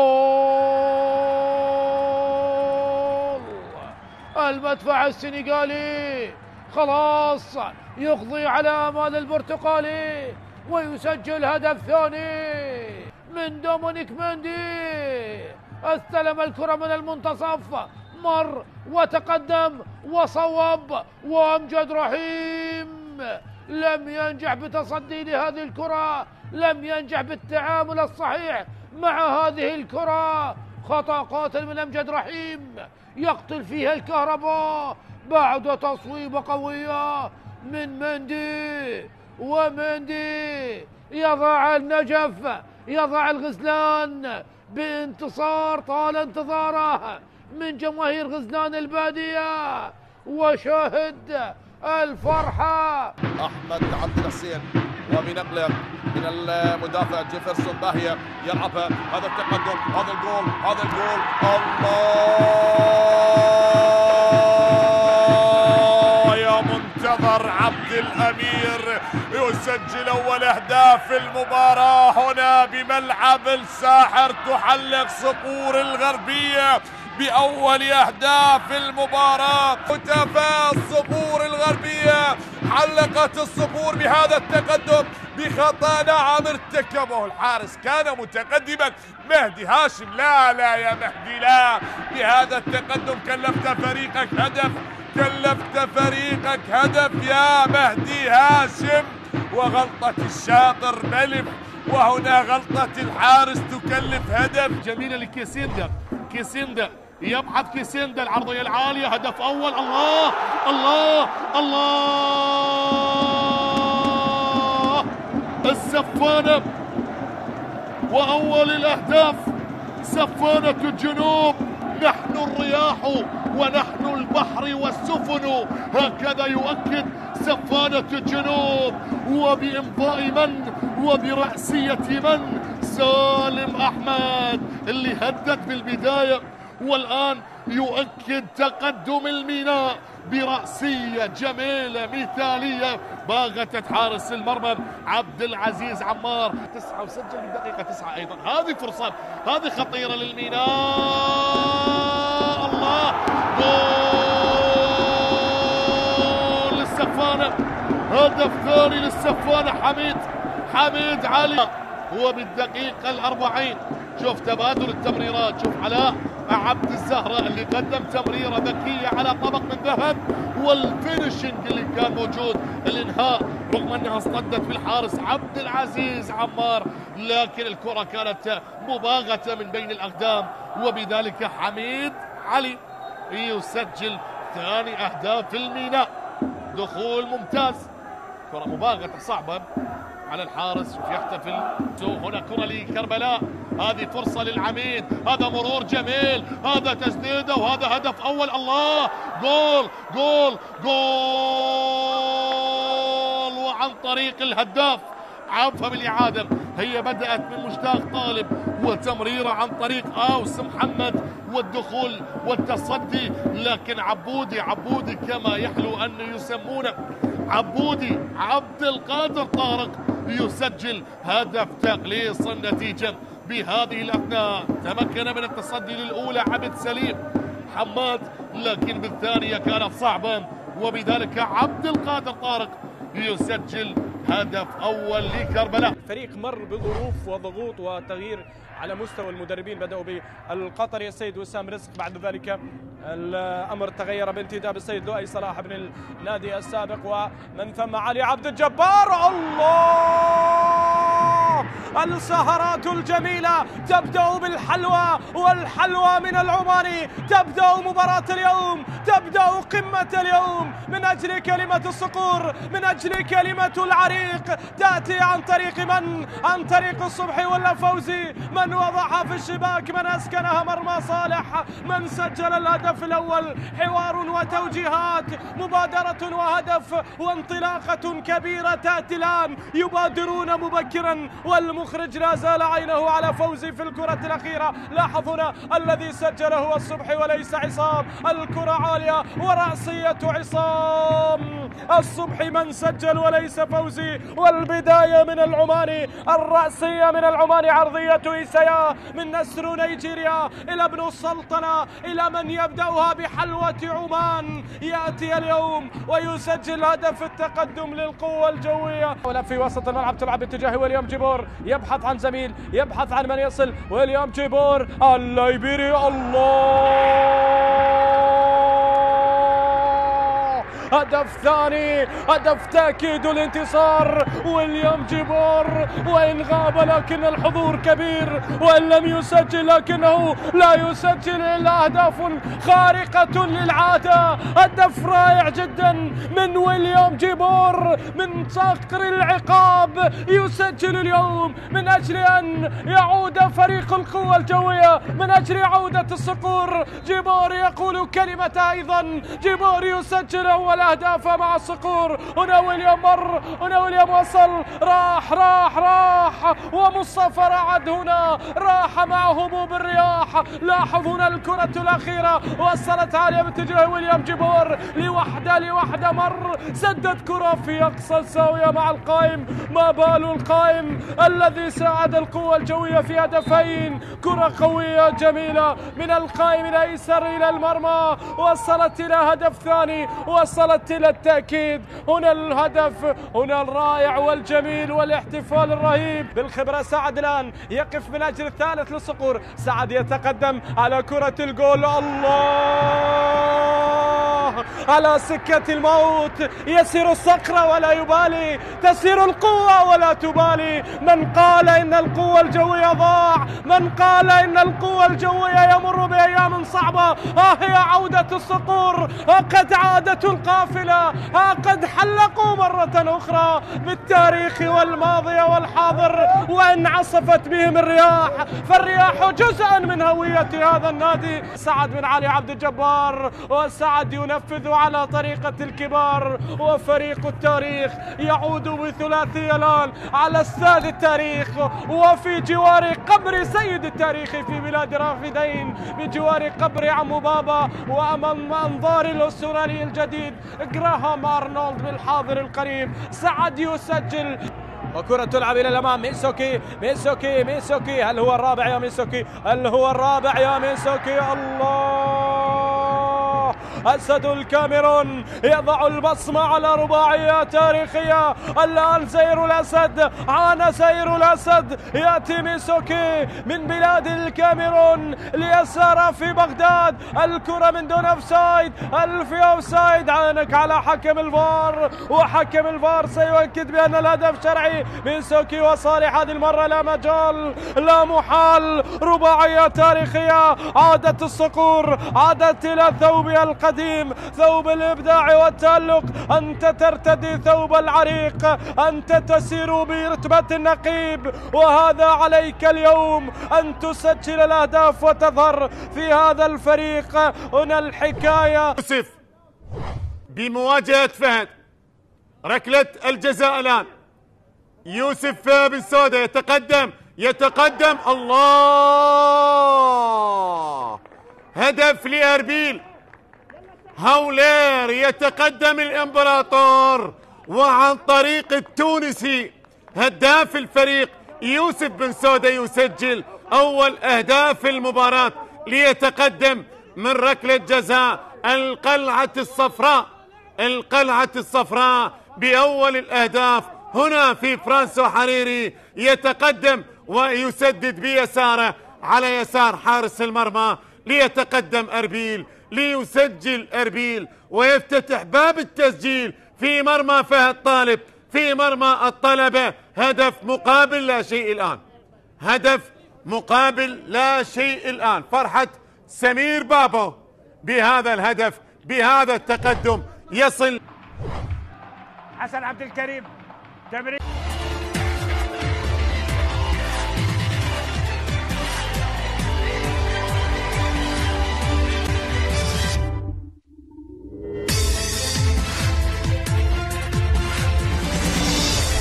شوط المباراة الثاني. وماذا سيقدم عادل نعمة مدرب النفط لتعديل النتيجة، وماذا سيفعل راضي شنيشل للمحافظة على هذا التقدم بهدف يتيم سجل نهاد محمد بصناعة عباس عادل بالدقيقة 30.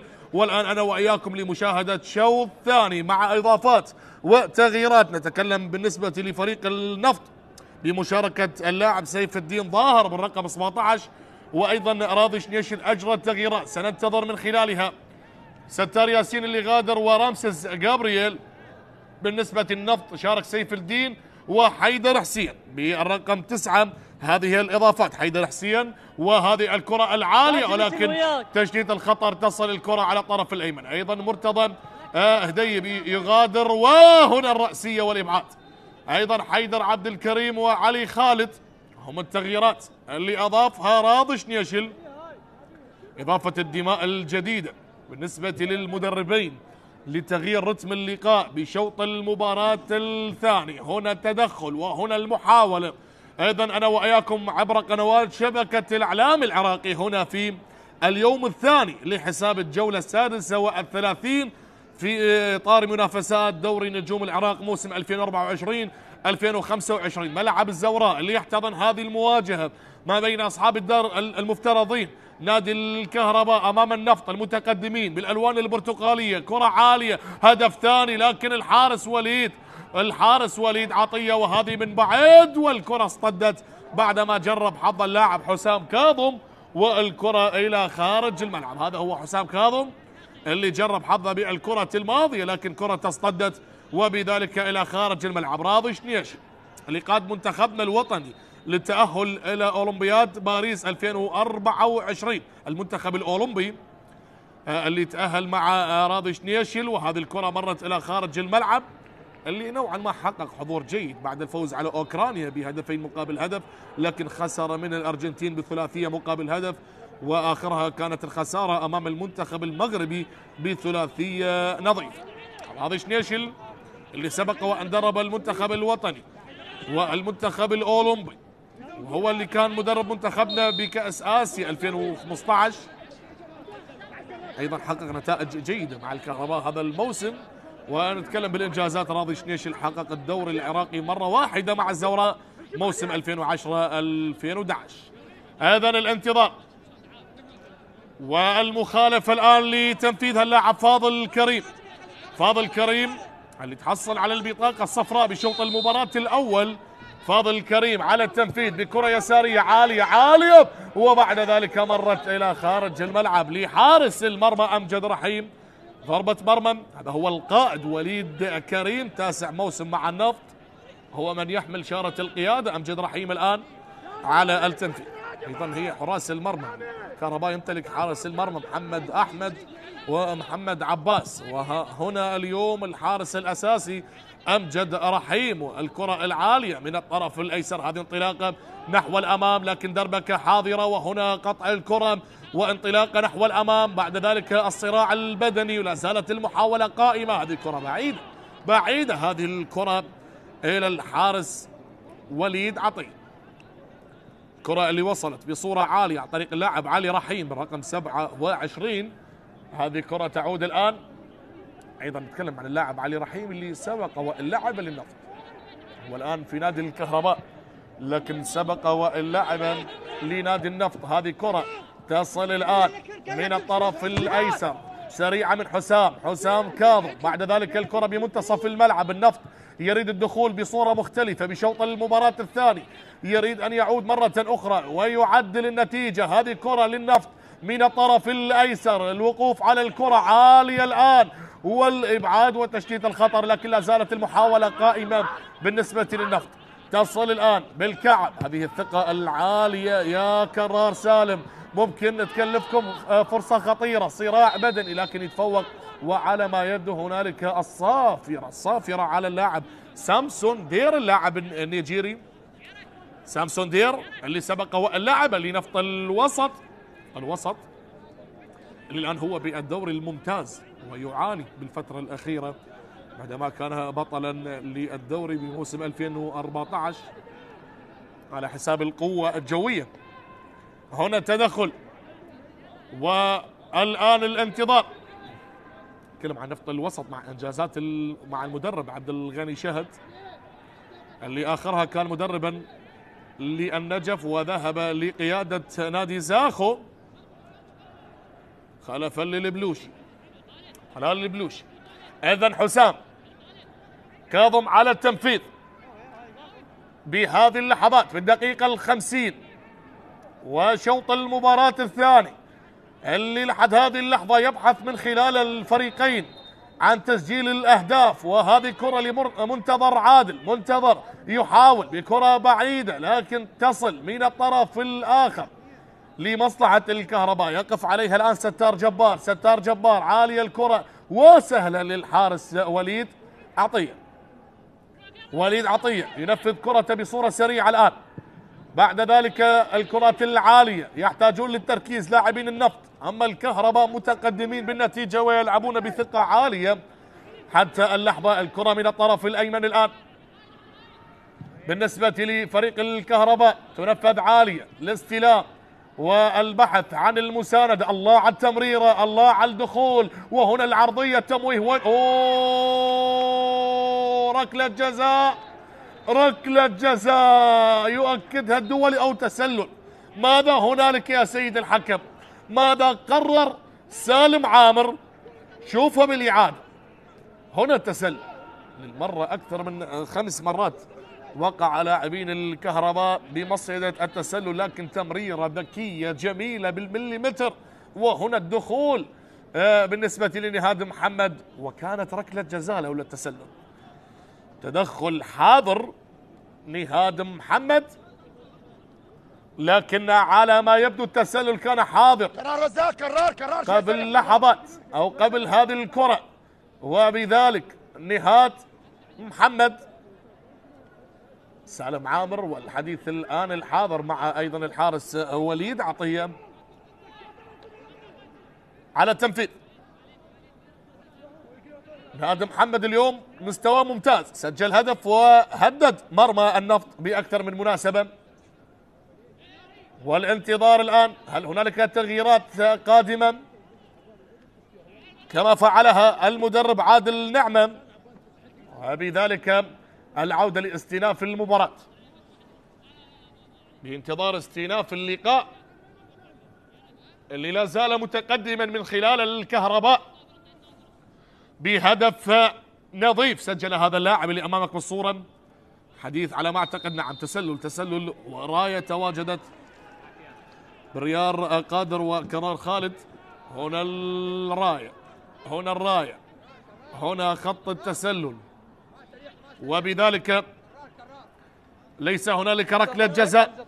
هذا استئناف اللعب والكره من الطرف الايمن بالنسبة للكهرباء. عالية الكرة ملعوبة الآن، الانتظار، الرأسية الحاضرة بمنتصف الملعب لكن مقطوعة للنفط ويتركها تغادر إلى رمية تماس. رمية جانبية الآن تنفذ بهذا التوقيت، وبذلك صافرة من سالم عامر، والكرة لمصلحة للنفط بهذه اللحظات. من الطرف الأيسر يلعب كرة عالية وستار جبار يصل زميل الآن، وبذلك الكرات العالية حاضرا. وهنا التمرير لكن للنفط لا زالت قائمة هذه المحاولة. الكهرباء يلعب على المرتدات، يعتمد على الكرات الطويلة عندما يقع لاعبين النفط بالمحظور ويخسرون الكرة. لكن هنا تصل اللاعب النيجيري سامسون دير يغير اللعب. كرة جميلة، انطلاقة لسامي هين يحاول النفط لإضافة التعديل، والكرة مرت إلى خارج الملعب. الكرة طالت إلى خارج الملعب. حديث مع حكم اللقاء، شوفها بالإعادة. بناء الهجمات وبناء اللعب بصورة جميلة، ولكن التسديدة من دون تركيز مرت إلى خارج الملعب. شوفها بدأت عن طريق اللاعب البوركيني اللاعب سامي هين، وبذلك التسديدة مرت إلى خارج الملعب عن طريق البديل اللي شارك بشوط المباراة الثاني سيف الدين ظاهر، اللي سبق وأن مثل القاسم والحدود والديوانية. هذا سيف الدين ظاهر، وهذه الكرة بمنتصف الملعب، انطلاقة للنفط اللي يبحث من خلال هذه الكرات ومن خلال هذه الدقائق بأن يسجل هدف التعادل لعودة المباراة إلى نقطة البداية. هذه الكرة الآن يتحصل من خلالها على ضربة ركنية اللاعب فاضل كريم يتحصل على ضربة ركنية أمام اللاعب عباس عادل. هذا عباس عادل اللي صنع الهدف الوحيد لنهاد محمد بهذه المباراة، والكرة بضرب أو تصل ضربة ركنية من الطرف الأيسر. الآن 3 ركنيات أمام 3 بالنسبة للفريقين. الكرة تنفذ داخل منطقة الجزاء والإبعاد عن طريق أمجد رحيم يبعد الخطورة، ولا زالت الكرة قائمة. بعد ذلك عملية تغيير اللاعب بعدما كانت عند اللاعب أحمد عايد، يخسرها أحمد عايد بخارج القدم. تشتيت الخطر بالصورة المثالية بهذه اللحظات. مرت الكرة، تكلم عن الخطوط الدفاعية محمد دلاهي. هنا تغيير قادم بالنسبة لراضي شنيشل، على ما يبدو أموري فيصل هو الوافد الجديد. هذه كرة لمصلحة النفط داخل منطقة الجزاء، وتشتيت الخطر لا زال حاضر، وهنا البحث عن الإبعاد، وهنا البحث عن قيادة المرتدات، وهنا الكرات العالية.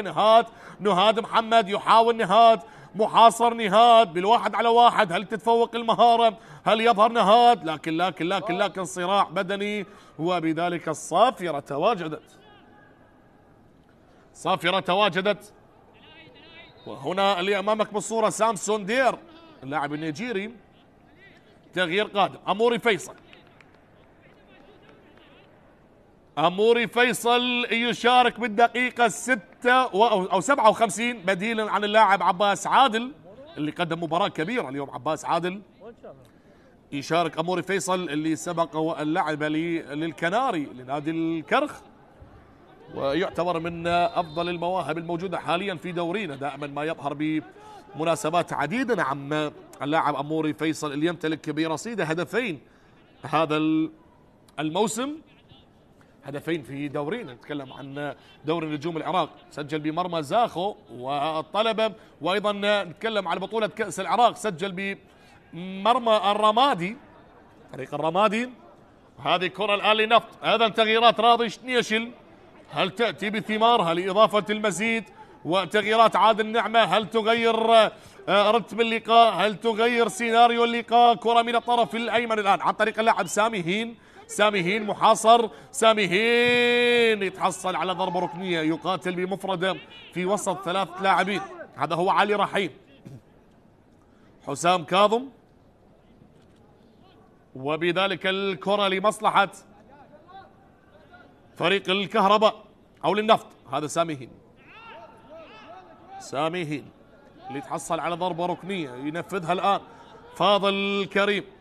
فاضل كريم على التنفيذ بهذه الدقائق، بالدقيقة 59. فاضل كريم، هل هي الكرات الثابتة؟ هل تكون الكرات الثابتة هي الحلول بالنسبة للنفط ليسجل من خلالها هدف التعادل؟ هذه عالية الكرة، الله الله الله الله الله الله، غريبة وعجيبة هذه الكرة، كيف ضاعت وكيف مرت وكيف لم تدخل ولم يسجل النفط هدف التعادل. وكرة لا زالت والمحاولة لا زالت، وهنا عن طريق المهاجمين، والكرة اللي مرت بالكرة الماضية. خلينا نشوفها بالإعادة بعد هذه الهجمة. أموري والكرة اصطدت، اعطينا اياها يا مخرج، خلينا نشوفها يا مخرج كيف ضاعت وكيف مرت على النفط. هذه الرأسية الجميلة اللي اصطدت وارتطمت بالقائم، والله على التصدي يا أمجد رحيم، الله على ردة الفعل، الله الله الله الله الله. بلقطة جميلة جميلة للحارس أمجد رحيم، رأسية سامي هين وردة الفعل ولا أروع للحارس أمجد رحيم اللي يبقي فريقه متقدما بفارق هدف. شوف السرعة، شوف السرعة، انطلقت الذراري والعرضية الآن. حلوت المباراة، حلوت المباراة. بهذه الدقائق أصبحت الهجمات حاضرة وبذلك الوصول من اليمين ومن اليسار. أيضا الكرة أموري تحرك الطرف الأيسر، أموري فيصل يحاول، أموري عدى، أموري تلاعب، والمخالفة تواجدت المخالفة لهذا الموهوب السريع أموري فيصل. شوفه بالإعادة، لاعب سريع موهوب. وهنا تدخلات بعد ذلك، مشاهدة بالإعادة، تدخل حاضر، واللاعب أموري فيصل يتحصل على مخالف. يندب حظا لاعبين النفط. أيضا هناك تغيير قادم بالنسبة لفريق النفط، تغيير قادم وإضافات. كرار رزاق على ما أعتقد هو البديل القادم بالنسبة لفريق النفط. أيضا المخالفة على خط منطقة العمليات، على خط منطقة الجزاء، حسام كاظم وأموري. هل يفعلها أموري بذكريات أهدافه مع منتخب الشباب؟ وهنا اللقطات، الحاضرين والمتواجدين بملعب الزوراء لمشاهدة هذه المباراة. أموري وكلام مع زملائه وبانتظار صافرة الدول سالم عامر. أموري أو حسام، أموري فيصل، أموري فيصل أو حسام كاظم على التنفيذ بانتظار الصافرة. نعم وصلت. أموري فيصل والتركيز، أو حسام كاظم. أموري الله الله الله، جميلة جميلة الكرة، لكن كانت سهلة بأحضان الحارس وليد عطية. بهذه اللحظات دخلنا بالدقيقة 62، أوقات تمر، اللحظات تنقضي، مباراة أصبحت جميلة بشوطها الثاني. تواجد الهجمات كما شاهدنا. شوط المباراة الأول كان نوعا ما متوسط الأداء رغم تواجد الهدف الوحيد باللقاء حتى اللحظة، لكن الشوط الثاني الآن بدأت تصل الهجمات صوب اليمين وصوب اليسار. حاول النفط وأنقذ الكهرباء الحارس أمجد رحيم، والآن المحاولات لا زالت. هذا محمد دلاهي اللاعب الموريتاني، وهنا الحديث وهنا الكلمات وهنا التغييرات. نعم كرار رزاق هو البديل القادم بالنسبة للنفط. من يغادر؟ فاضل كريم اللي قدم نوعا ما شوط أول ممتاز رغم حصوله على البطاقة الصفراء بعد التدخل على اللاعب عباس عادل اللي أيضا غادر كبديل. هنا كرار رزاق يشارك بهذه اللحظات. إضافات وتنشيط الدماء بالنسبة للفريق. هذه خيارات الكادر التدريبي لفريق النفط. عاد النعمة والكرة من اليسار، والنفط قريب من التعادل، وهذه كرة بمنطقة الجزاء، لكن عودة موفقة وقطع الكرة بصورة جميلة بالكرة الماضية، لكن بعد ذلك الكرة تصل انطلاق نحو الأمام.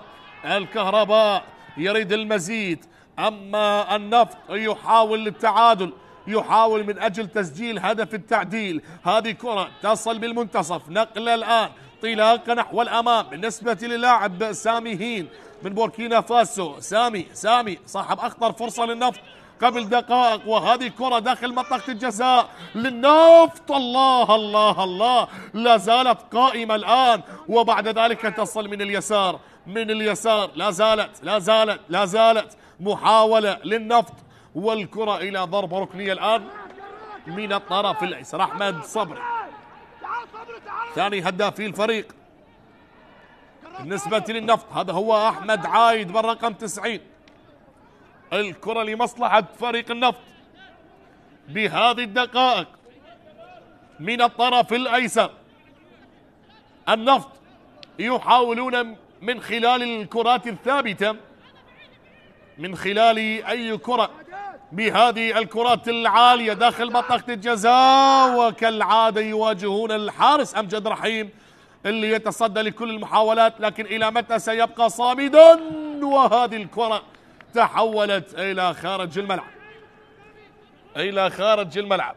هنا بالجولة السادسة والثلاثين من منافسات دوري نجوم العراق في اليوم الثاني لحساب هذه الجولة بنفس التوقيت. هذه مباراة ثلاث مباريات اليوم قدمت ما بين ديالا والقاسم، فاز ديالا 1-0، وهنا بنفس التوقيت ما بين الكهرباء والنفط، وأيضا من الجانب المقابل القوة الجوية بمواجهة أربيل. نتيجة 2-0، أربيل متقدم على القوة الجوية 2-0 حتى اللحظة، وهنا هذه المباراة الكهرباء متقدم على النفط 1-0.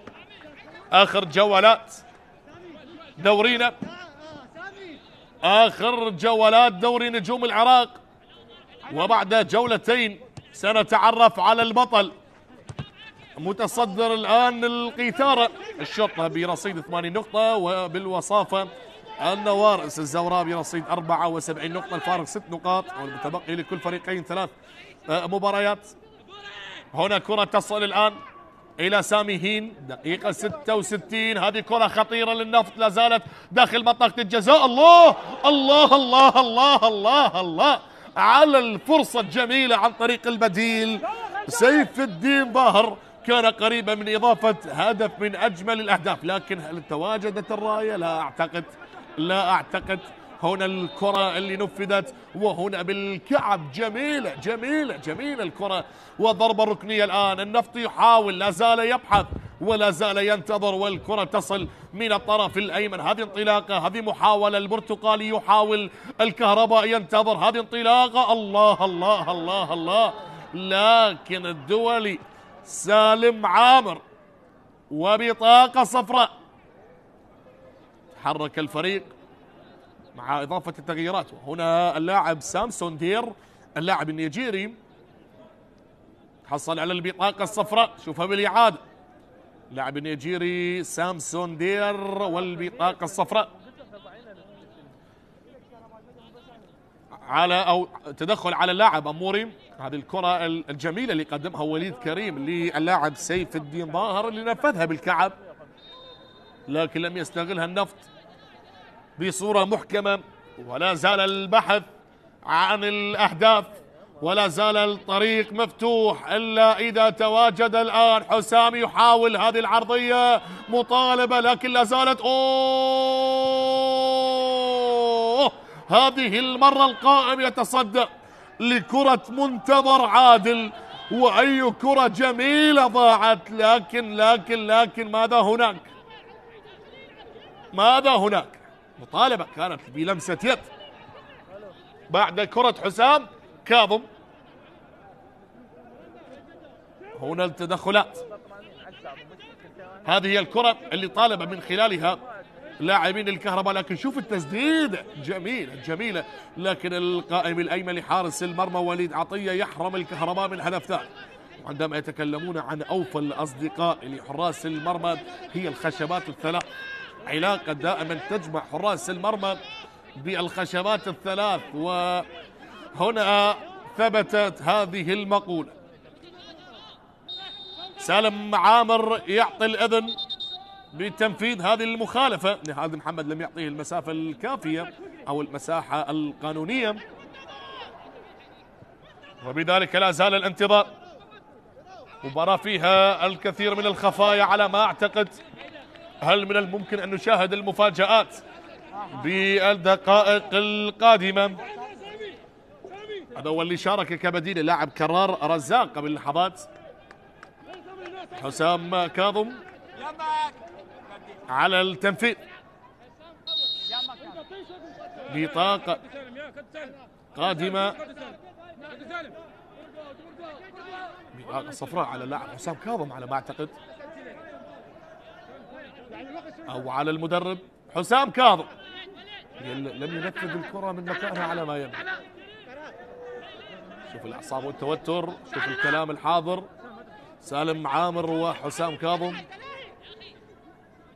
وعلى ما يبدو البطاقة نعم لحسام كاظم، بطاقة صفراء للاعب حسام كاظم.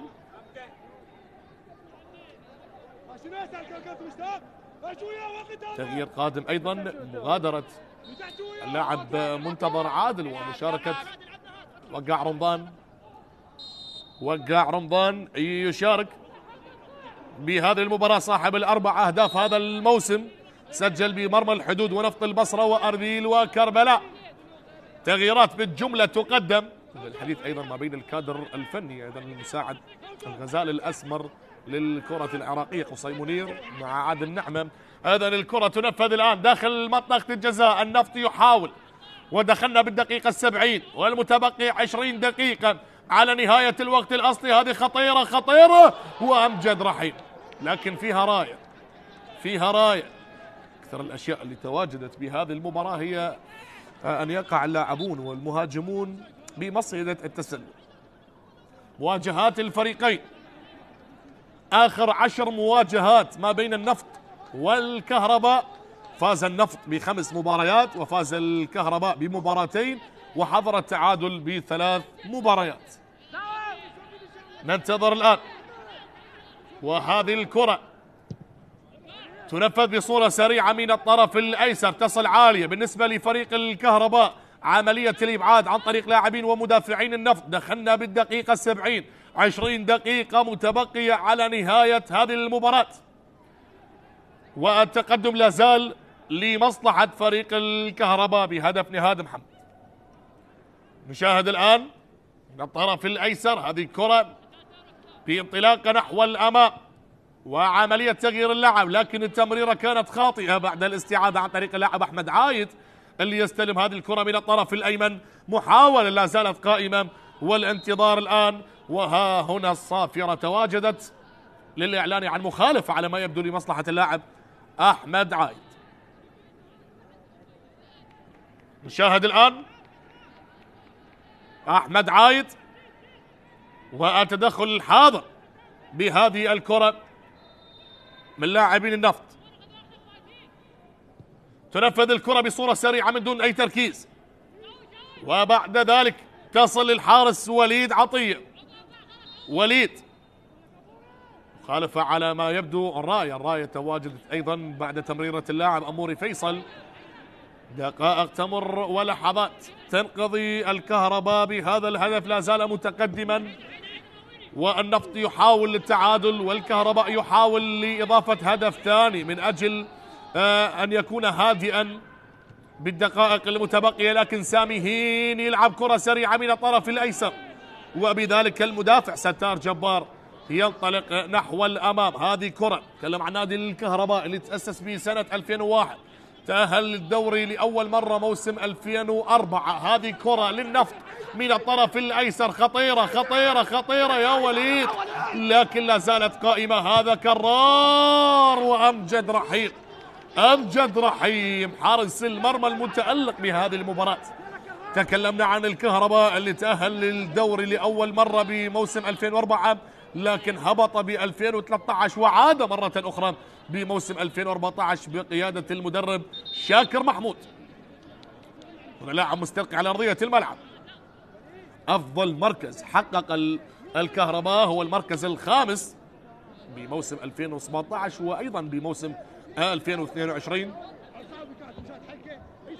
وصل إلى نهائي كأس العراق بموسم 2018 لكن خسر من الزوراء بهدف نظيف.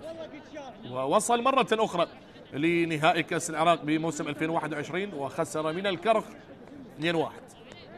أما نتكلم بالأرقام والمواسم المميزة، لا يجب أن ننسى فريق النفط. فريق النفط بموسم 2016 حقق المركز الثاني وصيفا لنادي القوة الجوية عندما كان النفط بقيادة الشاطر حسن أحمد المدرب الكبير. حقق المركز الثاني في موسم 2016 مع فريق النفط، واللي حقق من خلالها القوة الجوية اللقب مع المدرب باسم قاسم. عودة لأحداث اللعب الآن، دقيقة 74 ما يقارب الربع ساعة إلى 16 دقيقة متبقية على نهاية الوقت الأصلي، ولا زال التقدم لمصلحة فريق الكهرباء بهدف نظيف سجل اللاعب نهاد محمد بالدقيقة 30 بشوط المباراة الأول. ننتظر الآن. هذا أمجد رحيم صراحة قدم مباراة كبيرة، لكن إلى متى سيبقى صامدا أمام هذا الضغط الهائل من لاعبين النفط إلا إذا سجل الكهرباء ثاني أهداف بهذه المباراة. بهذا الهدف اللي سجل اليوم نهاد محمد، الكهرباء يصل إلى هدف رقم 34 هذا الموسم. إذن كرة الآن بصراع بدني، لكن محمد دلاهي يقع بالمحظور والصافرة والمخالفة لمصلحة المهاجم وليد كريم. بطاقة قادمة، بطاقة صفراء على اللاعب الموريتاني محمد دلاهي. محمد دلاهي حصل على البطاقة الصفراء اللاعب الموريتاني بعد تدخل على المهاجم وليد كريم. أيضا المخالفة الآن بهذا التوقيت. تنفذ الكرة لعبورها إلى منطقة الجزاء، عالية الكرة لا زالت للنفط وأمجد رحيم. أمجد رحيم هذا هناك يوجد لاعب يشكو من إصابة مستلقيا على أرضية الملعب. هنا الصراع البدني ما بين أحمد صبري والمدافع ستار جبار. شوفها بالإعادة، التحام بدني لكن التحام قانوني. وهذه الكرة الآن تصل بالكعب، نهاد يقدمها لأموري، أموري لنهاد، هذه عالية، هذه جميلة، ووليد عطية.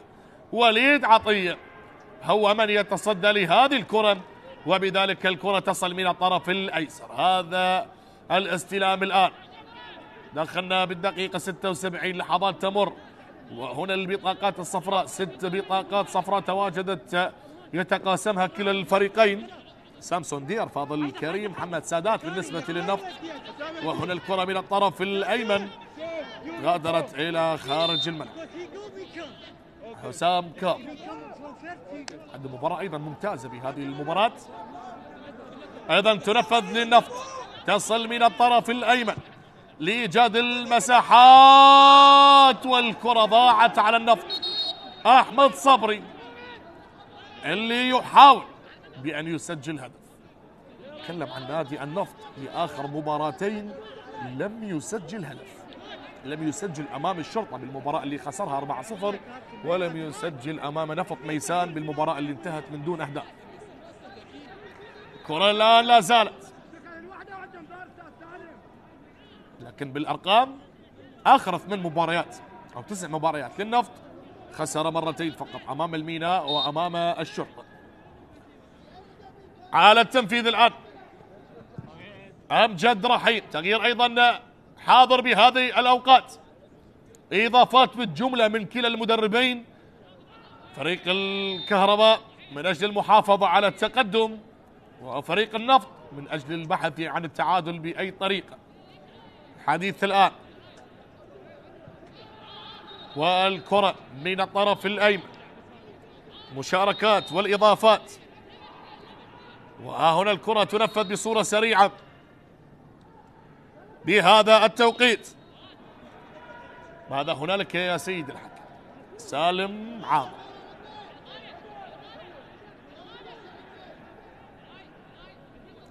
حديث لازال تكلم عن اللاعب وقاع رمضان اللي سبق ومثل الكرخ والطلبة وأيضا مثل النفط. كرة تصل للخط الدفاعي، محمد دلاهي لأمجد رحيم. أمجد رحيم يلعب كرة عالية من الطرف الأيمن، وها هنا الاستلام. بعد ذلك الكرة لا زالت للكهرباء، لم تغادر الآن عالية الكرة، وسامسون دير بإبعادها، ولا زال الصراع حاضر بمنتصف الملعب.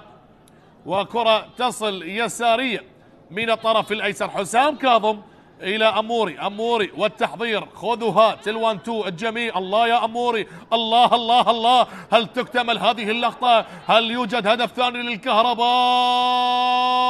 لا زالت قائمة، وأحمد عايد طالت عليك يا أحمد عايد فرصة الهدف الثاني. شوف القتال والتدخلات على الكرات، وهنا الأعصاب من محمد سادات على اللاعب بالرقم 27 حيدر بهذه اللحظات. حيدر عبد الكريم اللي سبق واللعب للزوراء. حيدر عبد الكريم بالرقم 47، وهنا خطيرة، جول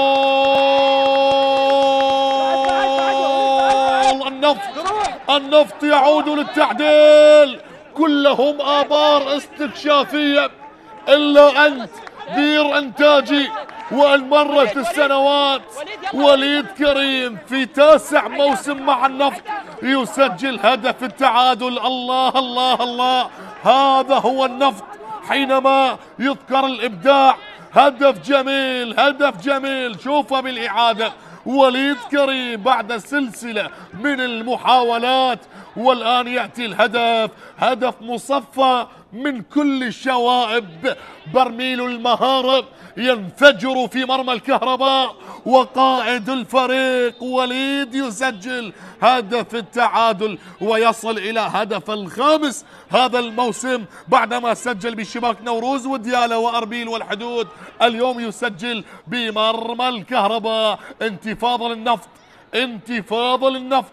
وهذه كرة من الطرف الأيسر. وليد كريم ب9 موسم مع الفريق، وهنا الكرة هل تنقلب الأمور؟ ماذا جرى للكهرباء وماذا حصل للخطوط الدفاعية؟ بكرة مباغتة لم نشاهدها من البداية، كرة مباغتة سجل من خلالها المهاجم وليد كريم هدف التعادل. وهذه كرة تصل الآن، هذا الهدف سيحرك المياه الراكدة بهذه المباراة بآخر لحظاتها. هذه خطيرة، لكن الحارس وليد عطية يقف على كرة. 10 دقائق متبقية على نهاية الوقت الأصلي، وانتظرنا كثيرا وانتظروا كثيرا بالأخص نادي النفط ليسجلون هدف التعادل. منذ الدقيقة 30 حتى الدقيقة 79 سجل من خلالها المهاجم وليد كريم اللي وصل لهدف الخامس. هذه تسديده وأمجد رحيم. صراحة أمجد رحيم قدم شوط ثاني بالأخص ممتاز، تصدى لفرص عديدة منها واحدة على خط المرمى، لكن وليد كريم وجد الشفرة وقص الشريط وسجل الهدف. وهذه كرة، هذه انطلاقة، هذه محاولة. النفط يحاول هذه كرة عالية وإلى خارج الملعب، إلى خارج الملعب. مرت عن طريق اللاعب حيدر حسين اللي أمامك بالصورة، اللي سبق وأن مثل فريق الصناعة ومثل الكرخ، شارك كبديل بهذه المباراة. كرة مرت إلى خارج الملعب. وقاع رمضان، وقاع هل يكون هو الحل بالنسبة للكهرباء بعدما شارك كبديل؟ هذه كرة لحيدر، حيدر عبد الكريم يبحث عن المساندة. حيدر يغير اللعب لمحمد دلاهي، تمريرة لحسام، حسام كاظم، تحضير ولا أروع، جميلة تمريرة لنهاد محمد. نهاد 1 على 1، نهاد يحاول عرضية سريعة، وبعد ذلك الخط الدفاعي للنفط بهذه اللحظات. عملية إخراج الكرة بمبدأ الروح الرياضية، لأن هذا محمد تعرض لإصابة على ما أعتقد على مستوى الكاحل. سلامات للاعب نهاد اللي قدم مباراة كبيرة حتى اللحظة وسجل الهدف الوحيد للكهرباء. شوفوا بالإعادة عملية سحب الكرة والتدخل أيضا كان موجود من اللاعب سامسون دير، وبذلك نهاد محمد ينهض للمتابعة. الدقائق تمر واللحظات تنقضي. تكلمنا عن مدرب الكهرباء سيد راضي شنيشل، أيضا لا يجب أن ننسى عادل النعمة صاحب 54 عام اللي سبق وأن كلاعب لفريق النفط ل3 مواسم، بموسم 1990 عفوا إلى 1993 بمركز الظهير الأيمن. وهنا الكرة تصل من الطرف الأيسر. 7 دقائق على نهاية الوقت الأصلي. هل يقلب الطاولة النفط أو يعود للتقدم الكهرباء أو تبقى النتيجة كما هو الحال؟ أسئلة كثيرة بالأذهان، الإجابة عند اللاعبين، وأي جواب سيكون، أي رد سيكون بالدقائق القادمة. الله من بين الأقدام، انطلاقة، لكن خلاها قدامه بصورة طويلة. ولا زالت الكرة من الطرف الأيسر، تحضير لا زال، محاولة لا زالت، انتظار لا زال. وهنا الكرة لمصلحة اللاعب محمد سادات اللاعب الغاني، يغيرها لسامسون دير النيجيري، يختار العودة لوليد عطية. وليد يقف على كرته، وليد يلعب كرة سريعة الآن عالية بهذه اللحظات، انطلاقة وتدخل على أموري، نتكلم عن حراس المرمى يجب أن نقدم وأن نستذكر الحارس الكبير الحارس مصطفى سعدون رحمه الله تعالى وأسكنه فسيح جناته، اللي مثل النفط ذهب إلى الباري عز وجل. وهنا اللي يقودون ويكملون المشوار وليد عطية وعلي ياسين. هنا تغيير على ما أعتقد أيضا قادم بالنسبة لفريق النفط، تغيير قادم. هذا وليد عطية، تمريرة تصل من الطرف الأيمن بالنسبة للاعب سامسون دير. سامسون يلعب كرة عالية على الطرف الأيسر والرأسية مرت إلى خارج الملعب للحارس أمجد رحيم. ستار جبار بالالتحام البدني بالكرة الماضية، المدافع ستار جبار نادي النفط. آخر 5 مباريات، خسارة من الشرطة، تعادل مع نفط ميسان، فوز على نوروز ودهوك والحدود. 3 انتصارات وبعدها تعادل وخسارة، واليوم لحد هذه اللحظة متعادلين و5 دقائق متبقية على نهاية الوقت الأصلي. هذه كرة سريعة الآن تعود عن طريق المدافع جويل تشوفو اللاعب الكاميروني اللي سبق وأن مثل نادي كربلاء. تصل الآن من الطرف الأيسر، وكما ذكرنا بشوط المباراة الأول من الأخبار اللي سمعناها اللي أصبحت رسميا في الليلة الماضية، العميد الكربلائي يهبط إلى الدور الممتاز بعد الخسارة أمام نوروز بهدف مقابل لا شيء. العميد الكربلائي يجب أن يصحح مساره وأن يبحث للعودة لدوري نجوم العراق بالموسم ما بعد القادم. هذه الكرة الآن تصل من الطرف الأيسر، هذه انطلاقة نحو الأمام لكن محاصر، ضغط هائل من لاعبين النفط والكرة تعود الآن. هذا سامي هين يترك هذه محاولة، هذه تمريرة وليد كريم لكن فقد التوازن وليد صاحب هدف التعادل، والكرة مرت إلى خارج الملعب. من أقدم اللاعبين اللي مثلوا نادي النفط هو من يحمل شارة القيادة بهذه المباراة، وبذلك الآن أمجد رحيم على التنفيذ، يتركها من الطرف الأيسر، هذه انطلاقة نحو الأمام، بعد ذلك قطع الكرة لكن سامي هين يتركها إلى حيدر حسين. حيدر ينتظر لكن تمريرة كانت واضحة أمام حسام كاظم. حسام يغير اللعب لأموري فيصل، يبحث عن المساحات، يبحث عن الحلول، يبحث عن تمريرة لكن يختار العودة للخط الدفاعي. هذا هو محمد دلاهي يلعب كرة عالية وبذلك الرأسية تصل الآن في هرايا والتسلل على الكهرباء، وبذلك ركلة حرة غير مباشرة لمصلحة فريق النفط. هذا هو اللاعب حيدر حسين، شوفها بالإعادة، تسلل حاضر على الكهرباء، وبذلك الكرة لمصلحة فريق النفط. تبادل للتمريرات وآخر لحظات اللقاء، هل هنالك مفاجأة؟ هل هنالك هدف قادم بالوقت القاتل لأحد الفريقين؟ هل يفعلها النفط لقلب الموازين أو يفعلها الكهرباء للعودة للتقدم مرة أخرى؟ تغيير قادم، رضا فاضل يشارك بديلا عن اللاعب وليد كريم صاحب الهدف الوحيد للنفط أو هدف التعادل.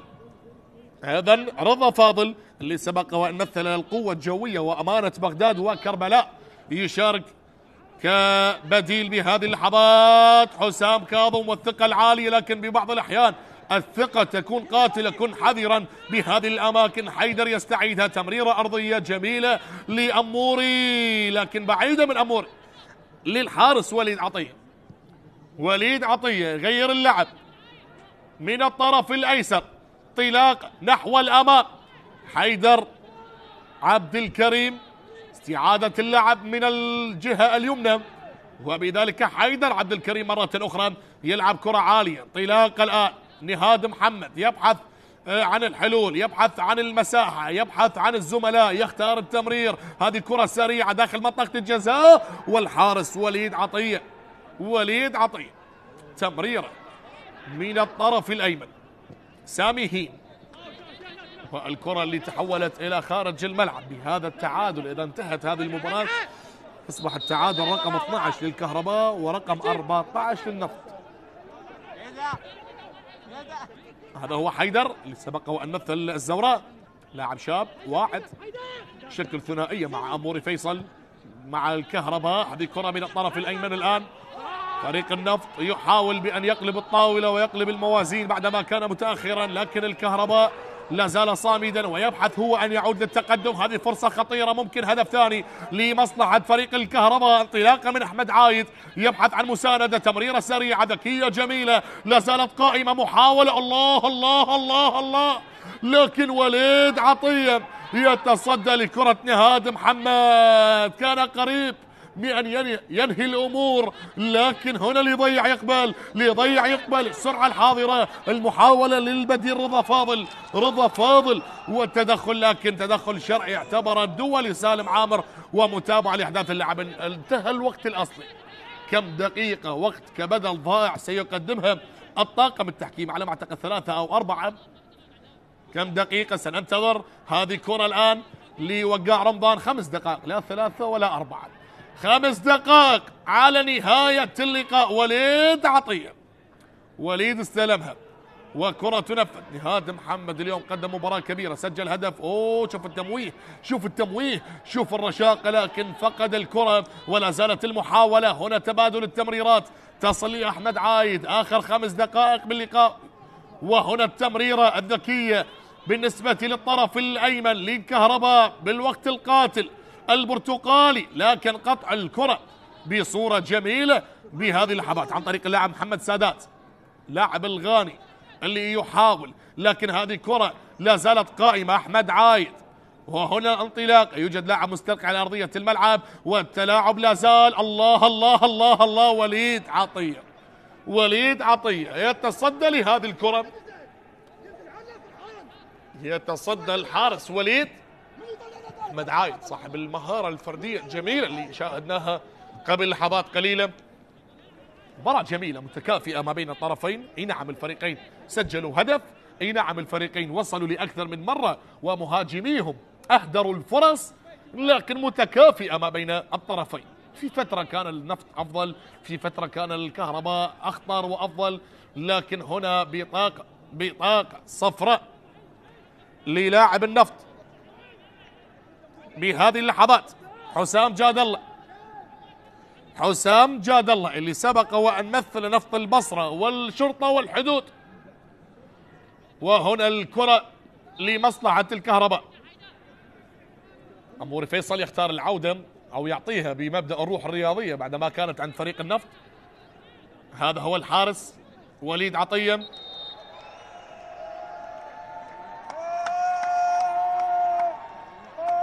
وانطفاء التيار الكهرباء.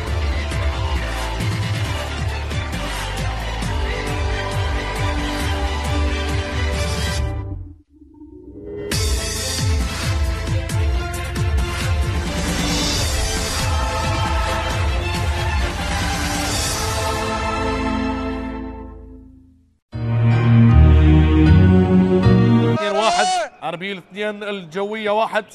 هنا الإعادة لهذه الفرصة اللي تصدى لها وليد عطية. هذا محمد، العرضية الجميلة اللي وصلت بصورة رائعة، لكن الحارس تألق فيها. وقاع رمضان. وبالحديث عن التمريرات، هذه الكرة اللي وصلت، لكن نهاد والحارس وليد عطية. هدف مقابل هدف، تعادل يسيطر ويخيم على أجواء هذا اللقاء هنا في اليوم الثاني لحساب الجولة السادسة والثلاثين في إطار منافسات دوري نجوم العراق بهذه اللحظات.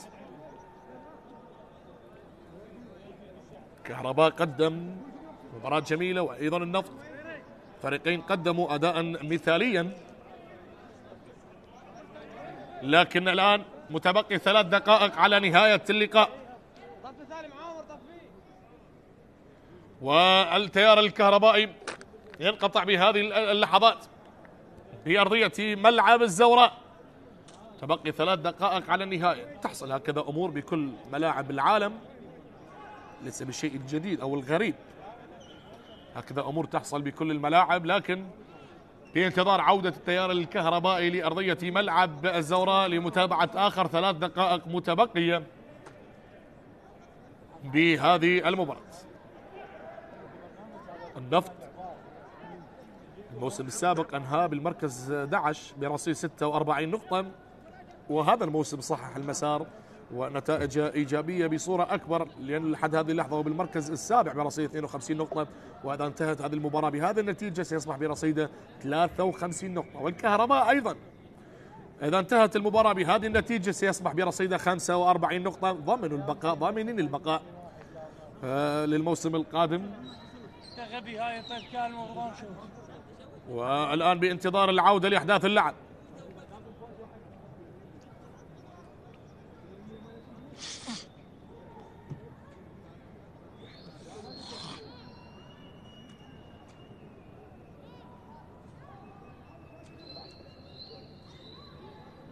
لازالت المباراة متوقفة حتى اللحظة.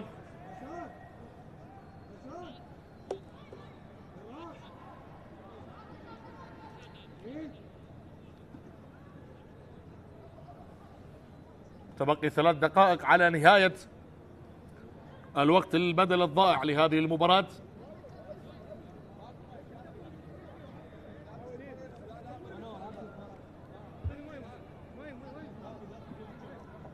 آخر مباراة للكهرباء قبل هذه المباراة خسر من الحدود بثنائية مقابل هدف، وآخر مباراة النفط خسر من الشرطة 4-0. مباريات فريق الكهرباء المتبقية في دوري نجوم العراق ضد القرمم في ملعب الكهرباء، وضد نوروز في ملعب نوروز. أما مباريات المتبقية لفريق النفط ضد نادي كربلاء في ملعب كربلاء، وضد الزوراء في ملعب النفط.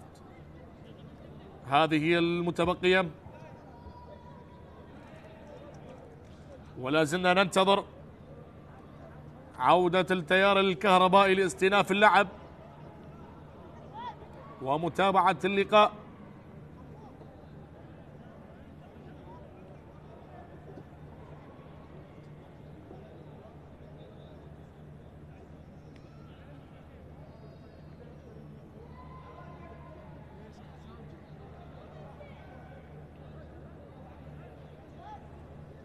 بانتظار عودة التيار الكهربائي لملعب الزوراء، ومتابعة 3 دقائق هي المتبقية للوقت البدل الضائع.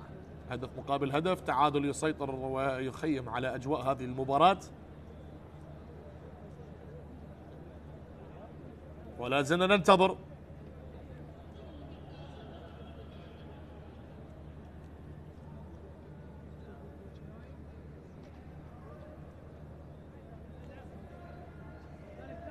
لحظات على استئناف هذه المباراة.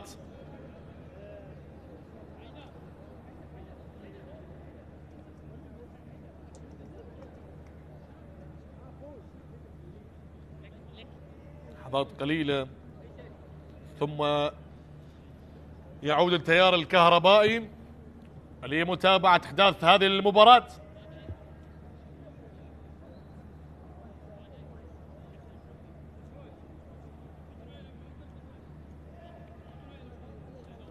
ملعب الزوراء.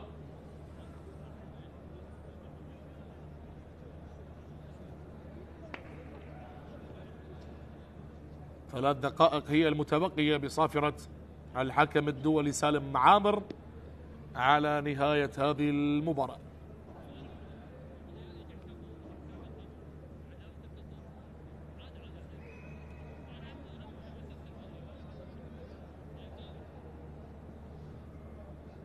هذا الحديث ما بين الكادر الفني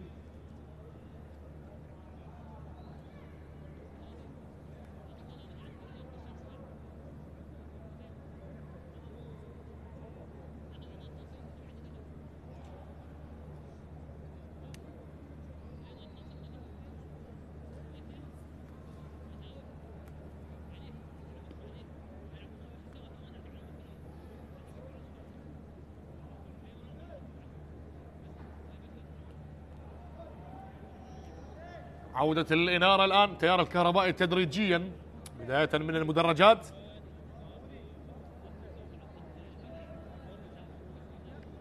ومتبقي 3 دقائق على النهاية. 3 دقائق كوقت بدل ضائع أضافها الطاقم التحكيم. هدف مقابل هدف سجل للكهرباء نهاد محمد بالدقيقة 30، وسجل هدف التعادل للنفط وليد كريم بالدقيقة 79.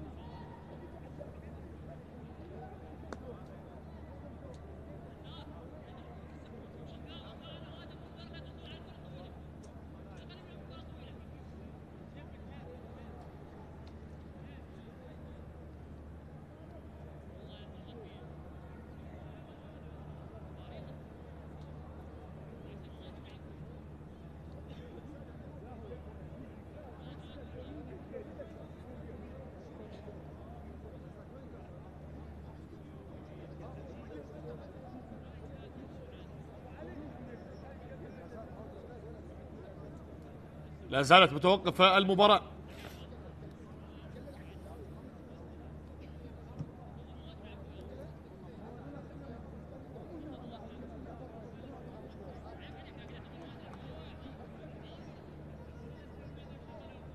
جولة 36 من منافسات دوري نجوم العراق، وهنا التعادل لا زال يسيطر ويخيم على أجواء اللقاء، لكن بانتظار عودة التيار الكهربائي لمتابعة اللعب. متبقي 3 دقائق أو 3 دقائق للوقت البدل الضائع اللي قدم سالم عامر بعودة أو بانتظار عودة التيار الكهربائي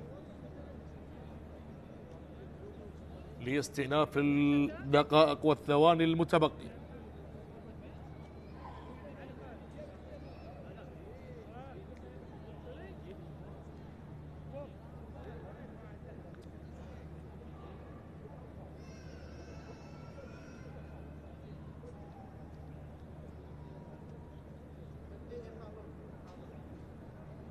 ثلاث دقائق هي المتبقية على نهاية الأحداث، وبعودة أو بانتظار العودة للتيار الكهربائي، ومن ثم استئناف اللقاء.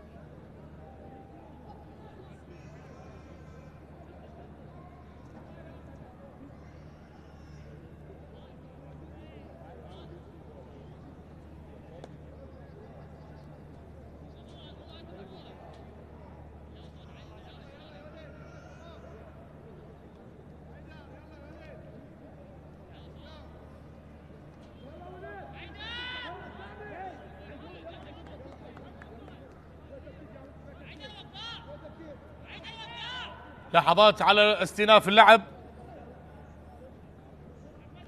بدأت الأنوار والتيار الكهربائي يعود بشكل تدريجي لأرضية ملعب الزوراء لاستئناف اللعب والدقائق الثلاث المتبقية من الوقت البدل الضائع لنهاية هذه المباراة لحساب الجولة 36 من منافسات دوري نجوم العراق.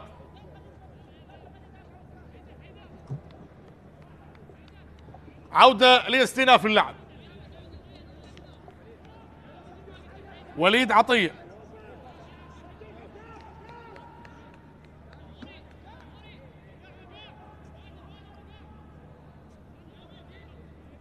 تتكرر هذه الحالات بالاخص بالجولات الاخيره، نرجو الانتباه عنها للقائمين على هذه الاعمال بالاخص التيارات الكهربائيه.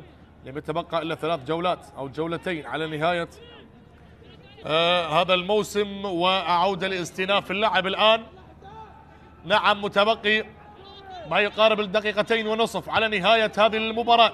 تصل الكره من الطرف الايمن، بعد ذلك الاستعاده. فريق النفط هل تكون كافيه هذه الثواني الاخيره لاحد الفريقين بان يسجل هدف قاتل بالوقت القاتل؟ تصل لحيدر حسين من الطرف الايمن، مقطوعه الكره لمصلحة النفط، عالية الآن داخل منطقة الجزاء. هذه خطيرة خطيرة، والإبعاد كان حاضرا بالكرة الماضية وقيادة المرتدات الآن. هذه التمريرة من الطرف الأيسر، السرعة حاضرة، مواجهة 1 على 1. وقاع رمضان يحاول أن يمر لكن يختار التمرير لأموري فيصل، أموري لحيدر عبد الكريم. تمريرة خاطئة من حيدر تصل سهلا للخط الدفاعي. هذه عالية الكرة من الجهة اليمنى، انطلاقة لا زالت، محاولة حاضرة. ها هنا للنفط، هل ممكن أن يفعلها النفط؟ هل يفعلها النفط ويسجل هذا الهدف؟ لكن بعيدة هذه الكرة من رضا فاضل، مرت من خلالها إلى خارج الملعب.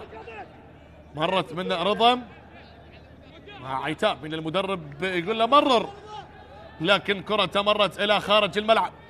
دقيقة أخيرة، دقيقة و20 ثانية على نهاية هذه المباراة، والفريقين حبايب حتى اللحظة من دون فايز ولا خسران، متعادلين الفريقين. هدف نهاد محمد الكهرباء وهدف وليد كريم لفريق النفط.